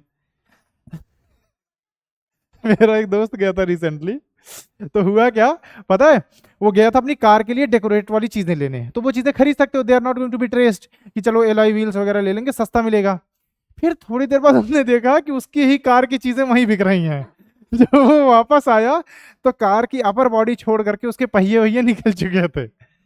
फिर उसने ऑब्वियसली पैसा वैसा दिया, शायद 50,000 60,000 रुपए दिए, तब उसके उसके खुद की चीजें उसको मिली। तो इन चीजों पे बहुत ध्यान देना कि किसी व्हीकल से ना जाओ वहां अपने, क्योंकि कब आपका व्हीकल ही आपको बिकता दिख जाए आपको कोई पता नहीं है, आपका ही फोन आपको ही बेच दिया जाए कोई पता नहीं है ना। तो ये याद रखना, ठीक है। अच्छा एक और चीज, कहाँ गया, रूलर्स वाले में और तालुकदार वाले में एक एक चीज मेंशन करने लगा आप, equality before law, equality before law. Equality before law का मतलब क्या था? इससे पहले if you are a talukdar और if you are a king, किसी ने तुमसे बहस की, तुमने उसको गोली मार दी, मर गया। अब ब्रिटिशर ने तुमसे कहीं क्यों गोली मारी? तुमने कहा कि यार मूड खराब हो गया था, मुझसे बहस कर रहा था, आंख दिखाता है वाला बात थी, ठीक है। तो that's why I shot him. So there was separate things कि if you are a Talukdar, if you are a king, you can shoot anyone, there will be no consequences. When Britishers came, they believe in the rule of law, authoritarian kind of thing. अब क्या हुआ कि अगर आपने shoot किया, if you are a Talukdar, तुमको jail हो गई, बराबर तुम भी उन्हीं कैदियों के साथ चक्की पीस रहे हो। This is the problem. अब इससे भी ये ऑफेंड होगा कि अरे यार हम तो we used to have a special privilege, we were like basically spared of these crimes, कि हाँ ठीक है छोटे मोटे किसी को मार पीट दिया, गोली मार दी, छोटी बात थी। नाउ दे आर इक्वल, कि अगर if you are a raja, if you are a talukdar, if you are a zamindar, doesn't matter, अगर if you are doing any crime तो equality before law, this is the problem for them. और अगर मैं बात करूं अब जरा अगर कॉमन या फिर यूनिवर्सल रीजंस की, है ना, कुछ कॉमन रीजंस होंगे। मतलब मोरलेस हर जगह पे चल रहा है। मोस्टली जो रीजन्स है, अरे नहीं नहीं, this is the 1857 thing, mostly वही रीजन अवध एंड बंगाल, क्योंकि मद्रास पंजाब ये लोग पार्टिसिपेट नहीं करेंगे, तो हाँ मोस्टली वही नॉर्थ इंडिया वाला रीजन है ना। कॉमन रीजंस में अगर मैं बात करूं, कॉमन रीजंस, कुछ कॉमन रीजंस होंगे जो इन सारे लोगों में, पिजेंट्स में, सिपाहीज में, रूलर्स में, तालुकदार्स में, एवरीवन, कुछ कॉमन रीजंस होंगे। ठीक। The first thing common is religion under threat. ये कॉमन रीजन है कि नहीं, चाहे किसान हूं, चाहे जो हूं, चाहे जो हूं, इफ हम हिंदू और Muslim, I fear of being converted. एक सेकंड।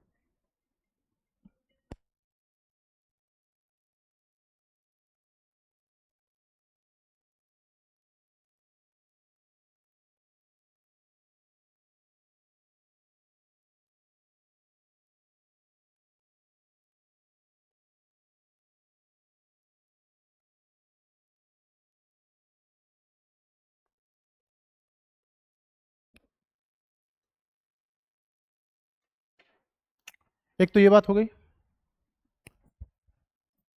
मतलब 1813 onwards Christian missionaries are there. ये सबकी प्रॉब्लम है, ये सिर्फ एक उसकी बात नहीं है। क्रिश्चियन मिशनरी सबके लिए हेडेक हैं। कोई किसान खेती कर रहा गया, होली वाटर छिड़क दिया, ले फसल तेरी अब की देख कितनी बढ़िया हो गई। ठीक है। This is the thing. अच्छा, ये था तो अच्छे के लिए, सोशियो रिलीजियस रिफॉर्म्स पढ़ लिए ना, इससे भी Hindus are offended and Muslims are offended. Socio religious reforms, अब इसमें मतलब ऐसे एग्जांपल के लिए बता दो, बाकी आपने पढ़ तो रखा ही है। जैसे हिंदू विडो रीमैरिज एक्ट 1856 कब था, 56 था ना। तो हाँ, सती सती प्रथा अबॉलिश है ना। Hindu window remarriage act 1856, year देख लेना एग्जैक्ट, शायद यही होगा। ठीक है, सही है ना। सती प्रथा वॉज अबॉलिश्ड इन 1829, सती प्रथा अबॉलिश्ड। अब ये क्या है ना कि these are the basically religious sentiments. अब जैसे मान लो कि कोई किसी का पति मर गया, अब उसको सास बढ़िया टॉर्चर कर रही है, ससुर टॉर्चर कर रहा है, उनको मजा आ रहा है। हाँ तो मैं तो कह रही हूँ कर रहा है। अब उसकी तुमने शादी करवा दी, अब उनको खेलने के लिए कुछ मिल नहीं रहा, टीवी तो थी नहीं उस टाइम, अब उनको लगा कि यार इंटरटेनमेंट चला गया हमारा, तो ये खिलवाड़ कर रहे हैं हमारे रिलीजन से, है ना। तो दिस इज द थिंग। सती, अब लोग देख रहे हैं कि वो बेचारी जल रही है एक लेडी, और सबको मजा आ रहा है कि हाँ ठीक है पिक्चर चल रही, देखो जल रही है, चिल्ला रही है कि देखें कैसे जलने में कैसा लगता है। अब उनको ये मजा नहीं मिल रहा है, तो दिस इज द थिंग। हाँ भाई ये गड़बड़ चीजें थी, इस पे तुम्हें खुश होना चाहिए। तो if you are like getting hurt कि भाई ये हमारे सेंटिमेंट्स को हर्ट कर रहे हैं, तो फिर ठीक ही है। अच्छा हाँ, एक चीज और तो मैं भूल ही गया, लेक्स लोकी एक्ट, ये पता है? नहीं, लेक्स लोकी एक्ट कोई बात नहीं, मैं बताता हूँ। ये मतलब ये इससे रिलेटेड नहीं है, ये अलग से है लेक्स लोकी एक्ट। अरे क्या दुख है भाई।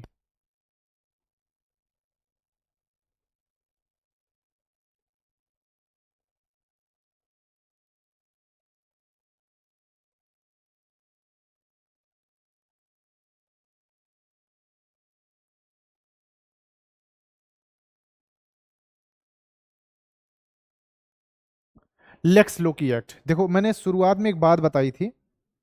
हाँ, लेक्स लोकी एक्ट क्या था, इससे पहले जो सीन था ना, कि if you are going outside of the sea, मतलब आउटसाइड ऑफ योर कंट्री, मतलब अक्रॉस द सी, तो you won't get the hissa in your property. It is the thing. उस चीज को फिक्स करने के लिए ये एक्ट लाया इन्होंने, कि even if you are travelling outside of India across the seas, still you will be having the right in your property. ठीक है, so this act to fix that problem, like if you are going across the sea, still you have right to your ancestors property.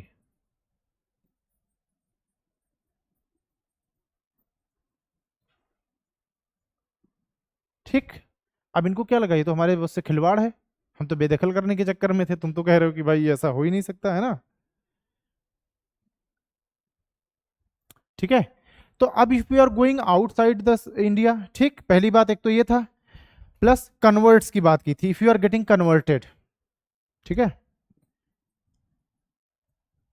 अगर तुम Christian बन गए तब भी ये डर था कि if you are converted you won't get any hissa in your property, so they said ठीक है, if even if you are converted still you will be having hissa in your ancestors property.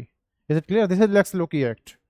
इसने इंश्योर किया कि if you are even being converted, if you are going outside of India, still you will be having the right to your ancestors' property. Is it clear? This is the Lex Loki Act. Okay. Same act का नाम है religious disabilities act. Books में ये लिखा है और ये confusion भी है, अब देख लो, मतलब हाँ सेम ही है दोनों। Disabilities act, religious disabilities act of 1856। तो ये क्या है? रिलीजियस डिसेबिलिटी मतलब कि if you are being converted so you are not able to have the hissa in your ancestors property. Is it clear? This is called religious disabilities act. हाँ, this is the same. ऐसे आप इससे यही तीर मार लो, क्योंकि बुक्स में ना इसमें बड़ी कंफ्यूजन है, और स्पेक्ट्रम से लेकर के सारी बुक्स में मोर और लेस दोनों के लिए सेम बातें हैं। They both are same. Same, ये 50 था, ये 1856। बात दोनों में सेम कही गई है, ठीक है, देयर इज नो डिफरेंस।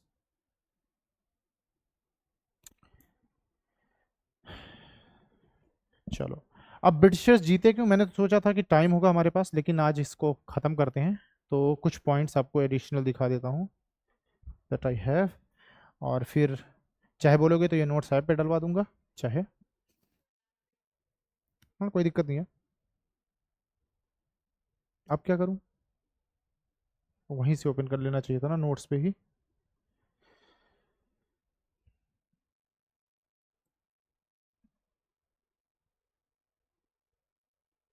है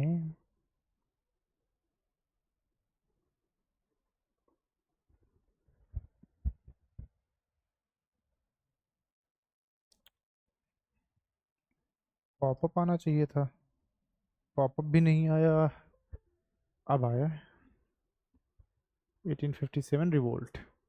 जितनी बातें हमने देखी हैं, ग्रीवांस ऑफ सिपॉयस, ये सारा मैं बेसिकली ऐप पे डलवा दूंगा। खैर, this is the grievance, just a minute.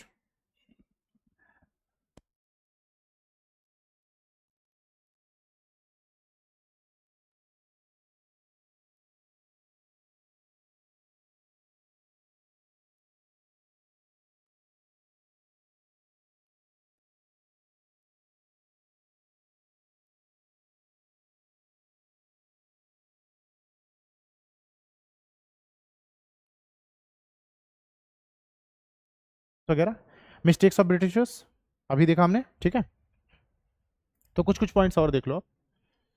And then grievance of the peasants, artisans, grievance of talukdars, feudal leaders मतलब राजाज, ठीक है, कॉमन ग्रीवांस। अब देखो रीजंस ऑफ ब्रिटिश विक्ट्री, एक एक करके ये देख लेते हैं। तो देखो, EIC had large resources with while the sepoys lacked money. EIC के पास बहुत ज़्यादा पैसा, आप छोटे छोटे groups are there, so they don't have that much money. थोड़ा बहुत पैसा है, इकट्ठा करके बेचारे लड़ाई करने जा रहे हैं।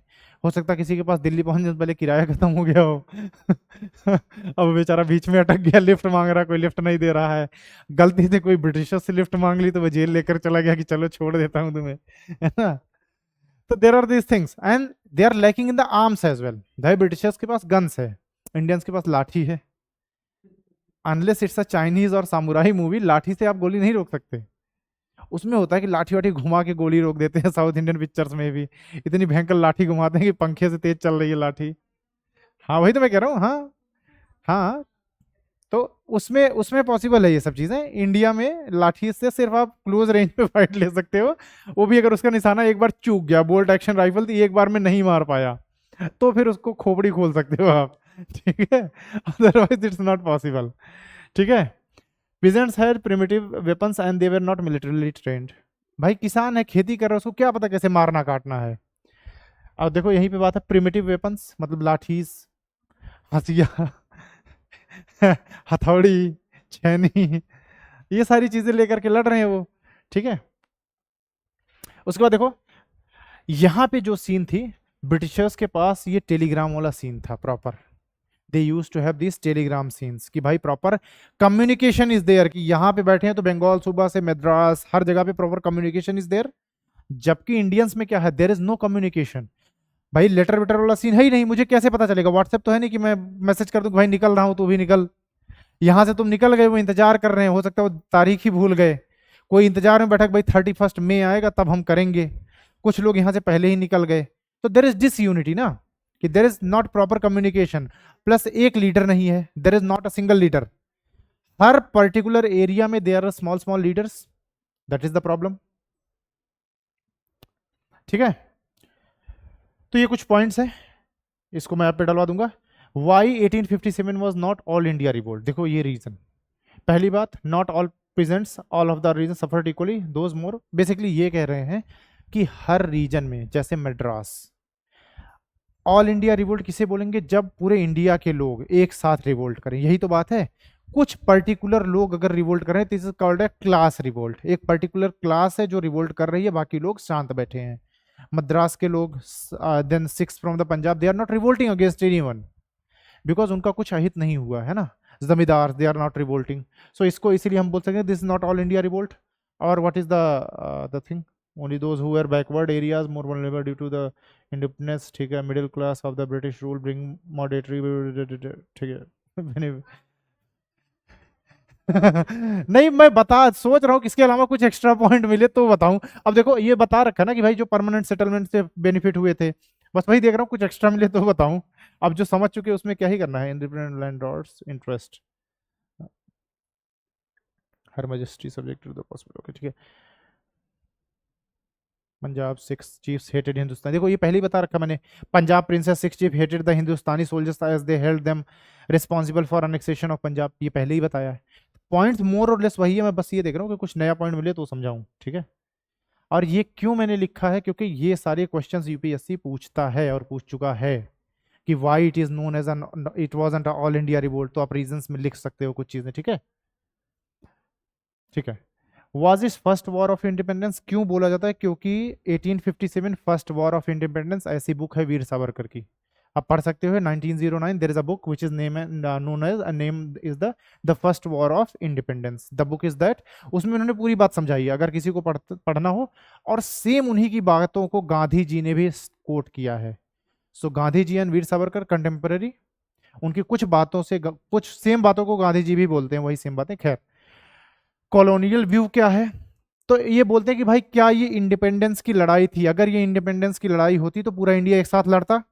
तो इस पे ब्रिटिशर्स का क्या कहना है, वो बोलते हैं कि ये सिर्फ क्या था, it was a mob basically, क्या कह सकते हैं, देवर मतलब दे कंसिडर अस गुंडाज, कि गुंडे थे, अनसिविलाइज्ड लोग थे, इसीलिए इन्होंने लड़ाई की, इनको नेशनलिज्म नहीं पता है। क्योंकि अगर ये नेशनलिज्म की लड़ाई होती तो it means it is against the Britishers, और अगेंस्ट द ब्रिटिशर्स अगर कोई पर्टिकुलर क्लास खड़ी हो रही तो वो अपने लोगों को क्या जवाब देते। जो लोग ये कह रहे हैं कि we are the first democracy, उनकी जनता उनसे पूछती ना कि भाई अगर कोई लोग अपनी नेशनैलिटी के लिए लड़ रहे हैं तो भाई किस तरह का रूल है तुम्हारा, यू आर सप्रेसिंग देम। तो इसीलिए वो इस चीज को एक्सेप्ट नहीं करेंगे कि it is a national movement. Is it clear? कुछ पॉइंट्स है, it was primarily sipahis mutiny, civil rebellions and not a movement of the people but unruly elements taking benefit of breakdown of law and order. तो ये कह रहे हैं कि जो सिपाही थे, जो सिपाहीज थे, काइंड ऑफ गुंडा थे, और लॉ एंड ऑर्डर हमने प्रॉपर मेंटेन नहीं किया, इसकी वजह से उन्होंने रिपोर्ट किया, और सिर्फ अपने पर्सनल चीजों के लिए कि उनको प्रॉपर सैलरी कम मिल रही है, मुझे सैलरी ज्यादा चाहिए, ये सारे रीजंस थे। बाकी आम जनता का इससे कोई लेना देना नहीं था, विच इज कंप्लीटली रॉन्ग। हमने देखा कि भाई पीजेंट, सिविलियंस, सारे लोग इन्वॉल्व हो रहे हैं, है ना। Second thing is, therefore, the colonial view portrays the civil rebellions as nothing but the mob violence. They just consider it the mob violence. This is the exact term they used. It is a mob violence, not a national movement, है ना. It's not a war of independence. It is just the mob violence. कुछ एक particular mob थी जो proper law order maintain नहीं कर पाई, मतलब हमको वो सुधारने की जरूरत है, और ये basically it was a violence. It was nothing but the violence, है ना. हमारा व्यू क्या है, जो आइनम है, इंडियन नेशनल मूवमेंट के जो लोग हैं, वो क्या बोलते हैं कि भाई ठीक है, ये बोलते हैं कि चलो ये मॉडर्न नेशनलिज्म नहीं था, मॉडर्न नेशनलिज्म का नहीं था क्योंकि it wasn't properly pre planned, it was not organised. तो चलो मॉडर्न नेशनलिज्म नहीं था, लेकिन it was more than a mutiny. ये एक इस जो तुम ये बोल रहे हो इससे कहीं ज्यादा था। फॉर एग्जाम्पल झांसी से लेकर के कानपुर तक के लोग एक साथ लड़ रहे हैं। What is their common aim? Britishers को बाहर फेंकना है, अपने एरिया से नहीं, जितना हमारे मतलब पूरा हिंदुस्तान का एरिया, इससे ब्रिटिशर्स को बाहर फेंकना। What is this? Kind of a war of independence. This is what their the second view they say, है ना। It is agreed that among scholars that idea of modern nationalism was absent. ये modern nationalism नहीं था। क्यों नहीं था? क्योंकि the revolt was not common understanding. इसमें बहुत सारे लोग थे जो साथ नहीं आए, क्योंकि रिवोल्ट होता है तो सारे लोग एक साथ लड़ते हैं। बिकॉज बहुत सारे लोग साथ नहीं थे, इसलिए इसको मॉडर्न नेशनलिज्म तो नहीं बोलेंगे, सब नेशनलिज्म तो हम कह ही सकते हैं ना। तो it is kind of a initial war of independence, completely it was not a move violence. This is our view on it, है ना। इसके फेवर में कुछ लोगों के कोटेशन है, जैसे Karl Marx stated that it is not a military mutiny but a nationalist revolt. Karl Marx scholar उस टाइम के ये बोल रहे हैं। वीडी सावरकर ने बोला, जो यही book Indian war of independence was fought for the स्वधर्म एंड स्वराज, अपने धर्म के लिए, अपने राज्य के लिए लड़ा गया युद्ध था, है ना। This is what VD Savarkar says in his book, ठीक है। Common enemy was there, the Britishers, ठीक है। एक और चीज बचा है, पील कमीशन, वो बता दूं आपको बस, देन दैट्स इट, ठीक है। And the common threat was under the British and this kind of things. देख लो अब इसमें कुछ लग रहा है कि कुछ अलग है। तो बेसिकली सबका बात क्या था, देखो, restoring the moral order disturbed by the Britishers. सबका कॉमन एम यही था कि जो मोरल ऑर्डर हमारा था उसको जो है रिस्टोर करना। हालांकि ब्रिटिशर्स ने ये भी बोला कि तुम क्या चाहते हो, तो 1857 के बाद तुम लोग ये प्लान कर रहे थे कि बहादुर शाह जफर को तुम राजा बना दो फिर से, तो तुम डिक्टेटरशिप वापस लाना चाहते हो, हम तुम्हारे यहाँ डेमोक्रेसी लाना चाहते हैं। तो ये उनका एक तर्क था। फिर उस पे इंडियंस ने बोला कि भाई देखो, most of the revolts were led by the peasants, हमने उनको फोर्स किया कि आप लीडर बनो, तो after they will become leader, चलो क्योंकि हमारे में डेमोक्रेसी वाला आइडियोलॉजी कभी नहीं रही, तो हम डेमोक्रेसी एग्जैक्टली टर्म नहीं यूज कर रहे हैं, लेकिन वहां पे डिसेंट्रलाइजेशन ऑफ पावर होता, क्योंकि अगर हम किसी को राजा चुनते हैं तो एग्जैक्टली हमारे पास वो पावर है कि हमने उसको राजा चुना। जैसे प्रधानमंत्री इज नॉट अलोन प्रधानमंत्री बिकॉज वी चोज हिम, तो we still have the power कि हमने चुना है तो हम हटा भी सकते हैं, है ना। तो it's not a dictatorship. Dictatorship is कि जब हमारे पास कोई पावर ना हो, ठीक है। ठीक है, अच्छा, कुछ गलतियां थी इंडियंस की, टू बी ऑनेस्ट। गलती में से एक सबसे बड़ी गलती ये थी कि सबका एक कॉमन एम था दिल्ली की तरफ जाना, दिल्ली चलो, this was the common aim. उससे गलती क्या हुई कि सारे लोग दिल्ली अगर पहुंच गए, मान लो अगर ब्रिटिशर्स ने दिल्ली को जीत लिया तो सारे सिस्टम कोलैप्स, इंडिया हार गया ना फिर से, क्योंकि सारे सिपॉइज कहां जाने की कोशिश कर रहे हैं, दिल्ली। तो सम हाउ अगर Britishers captured the Delhi, what are you doing, for example if suppose this is the whole India, this is 100% body of India, suppose Delhi is somewhere here, Delhi कितना एरिया होगा, 5% hardly. So you are focused on the 5% area and leaving 95% area behind you, this is what are you doing. अच्छा, इनके गलती इनकी भी नहीं है, इनको क्या पता था पहले से, इनको ये पता था कि भाई what is capital, Delhi is the capital. बाद में 1929 आई थिंक समथिंग में जब ब्रिटिशर्स इसको कैपिटल बना देंगे, है ना, तो सबको मुगल्स के टाइम से ये पता है कि Delhi is the capital, Delhi को कैप्चर करो तो काम बन जाएगा। तो ये सोच के जा रहे हैं, but they are leaving 95% of the area behind, कि अगर ये 5% एरिया ब्रिटिशर्स ने किसी तरीके से जीत लिया तो मतलब पूरा इंडिया हार गया एक ही बार में। दिस इज द प्रॉब्लम, ये आप एक गलती कर रहे हो। Instead of that VD Savarkar says कि इन्हें क्या करना चाहिए था, अपने एरियाज में रुको, उनको कैप्चर करो, उनको कॉन्कर करो। कॉन्कर करने के बाद मतलब इस 95% को पहले आप कैप्चर्ड रखो, ठीक। एक बार आपने सारा एरिया कैप्चर कर लिया, अब सिर्फ 5% की बात है, देन मार्च टूवर्ड्स दिल्ली, तब जाओ दिल्ली की तरफ। कुछ कुछ लोग हर जगह से निकलो, दिल्ली की तरफ जाओ, इसको भी कॉन्कर कर लो। ये तरीका होना चाहिए था, है कि नहीं। या फिर हो सकता है इस 95 में से नहीं, मैं कह रहा हूं चलो 60-70% एरिया आपने कैप्चर कर लिया, फिर आप जाओ, निकलो दिल्ली की तरफ, रास्ते में जो एरियाज आपको मिलते जहां ब्रिटिशर्स हैं उन लोगों की मदद करो, ब्रिटिशर्स को भगाओ वहां से। एक ये तरीका हो सकता था, बट गलती क्या हुई, सारे लोग दिल्ली की तरफ चले गए, तो 5% एरिया के चक्कर में आपने 95% एरिया खुला छोड़ दिया, है ना। मैसूर वाला सीन कि श्रीरंगपट्टनम को बचाने के लिए टीपू ने बाकी एरिया छोड़ दिया। So these are the thing, तो these are the few tactical mistakes जो इंडियंस ने की, ठीक है। कहाँ थे हम, ठीक है। And then it was a movement of masses not of the elites. वही सेम बात जो मैंने बोली कि ये मूवमेंट जो हो पीजेंट्स का है, बहादुर शाह जफर का, नाना साहेब का, झांसी की रानी का मूवमेंट नहीं है ये। They are chosen to be the leaders, forced to be the leaders. इसमें ये लाइन लिखी होगी देखो, many class elites were forced to take up leadership. Example Bahadur Shah Zafar was forced by sipahis, Nana Saheb in the Kanpur kidnapped by the sipahis and the forced to led, and the Rani Lakshmibai was threatened by the sipahis to forced to lead. तो इन लोगों को force किया जा रहा है because you are a known face, you are our leader, तो आप हमें लीड करो, otherwise we are the ground force. Who is the ground force? पहले भी मैंने बोला है, peasants are the ground force. ठीक है, taluqdar removal of the things. ठीक है, this question is asked by UPSC, exact question, इसका आंसर है, एक बार देख लो आप इसको भी। देन एक बार पील कमीशन बता देता हूं आपको, then that's it.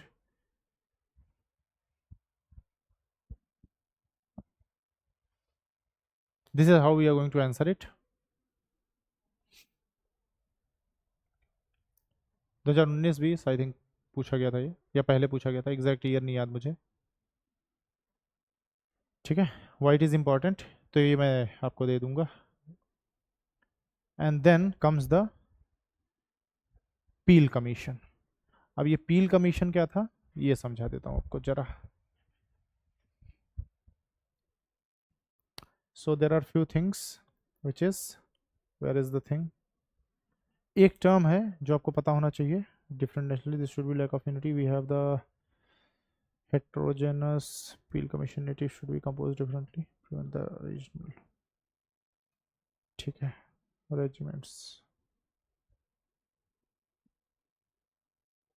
there was a term, कहाँ गया वो? the term was, okay एक सेकंड रुको। ठीक है, देखते रहो, कुछ ऐसे अजीब सा टर्म दिखे तो बताना।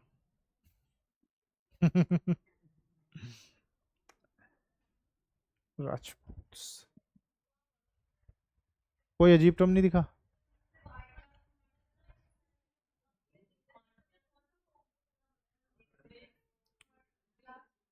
आप दिखा?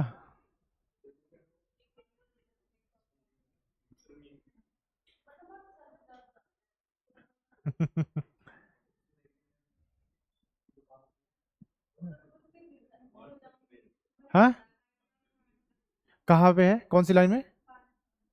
ये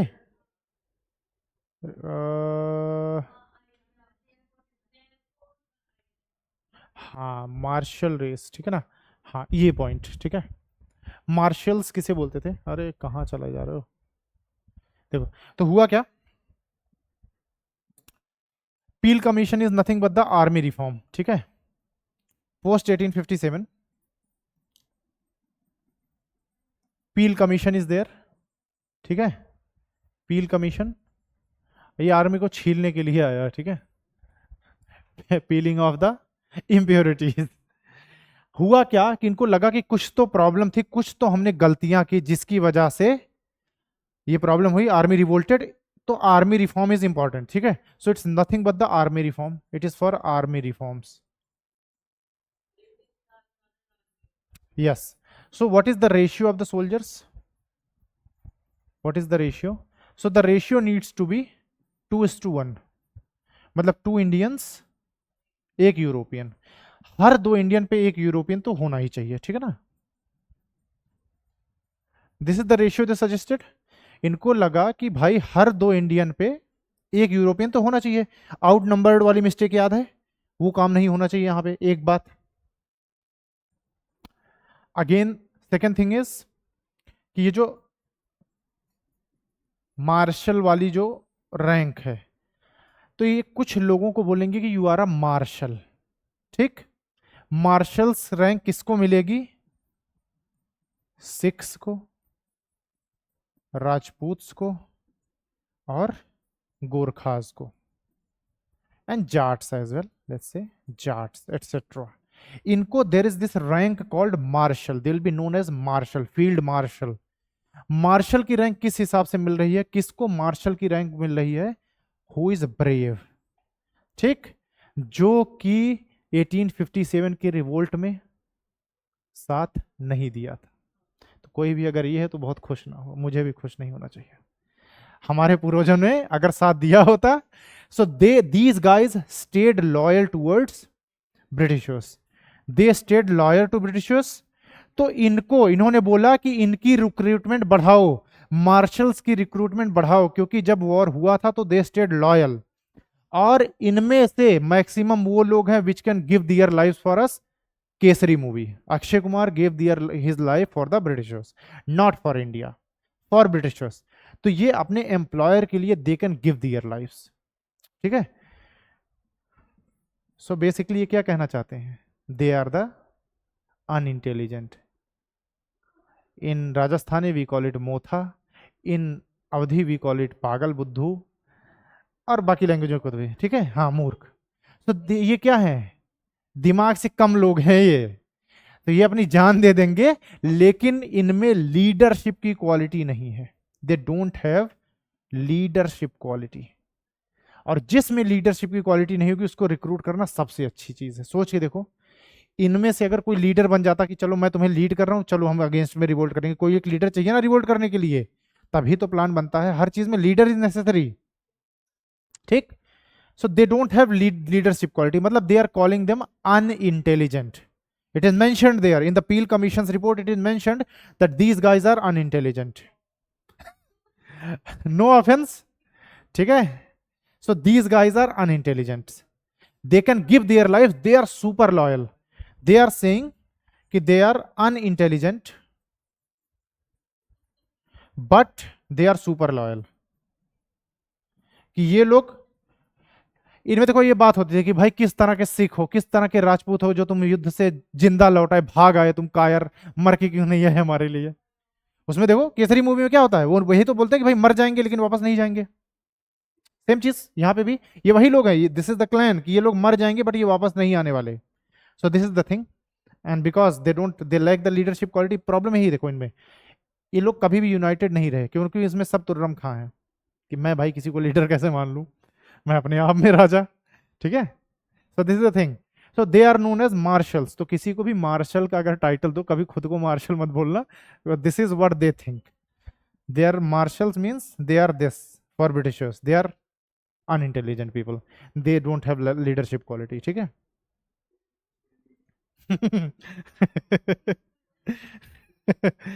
ठीक है, so these are few things about the Peel Commission. तो उन्होंने बोला कि ये गलतियां नहीं करनी है, प्लस इन लोगों को ज्यादा रिक्रूट करो, मार्शल वाली कैटेगरी बढ़ाओ आप, है ना, बिकॉज दे आर अनइंटेलिजेंट। और this is the ratio, this is few things about the Peel commission. हाँ, रेशियो इज, पहले गलती क्या की, ज्यादातर इंडियन सिपाहीज थे, अब इन्होंने क्या किया, आफ्टर 1857 हर 2 इंडियन सिपाही पे 1 यूरोपियन होगा।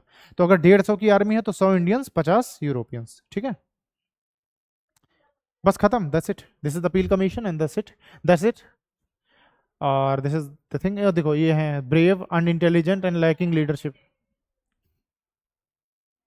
ठीक है। इसको ऐप पे डलवा दूंगा, इसमें जो जो पॉइंट्स रखे, पॉइंट कुछ नहीं बचे, सारा कुछ हमने डिस्कस कर लिया है। इसको प्रॉपर नोट्स के फॉर्म में आप नोट कर लेना, ठीक है, मैं ऐप पे डलवा दूंगा इसको।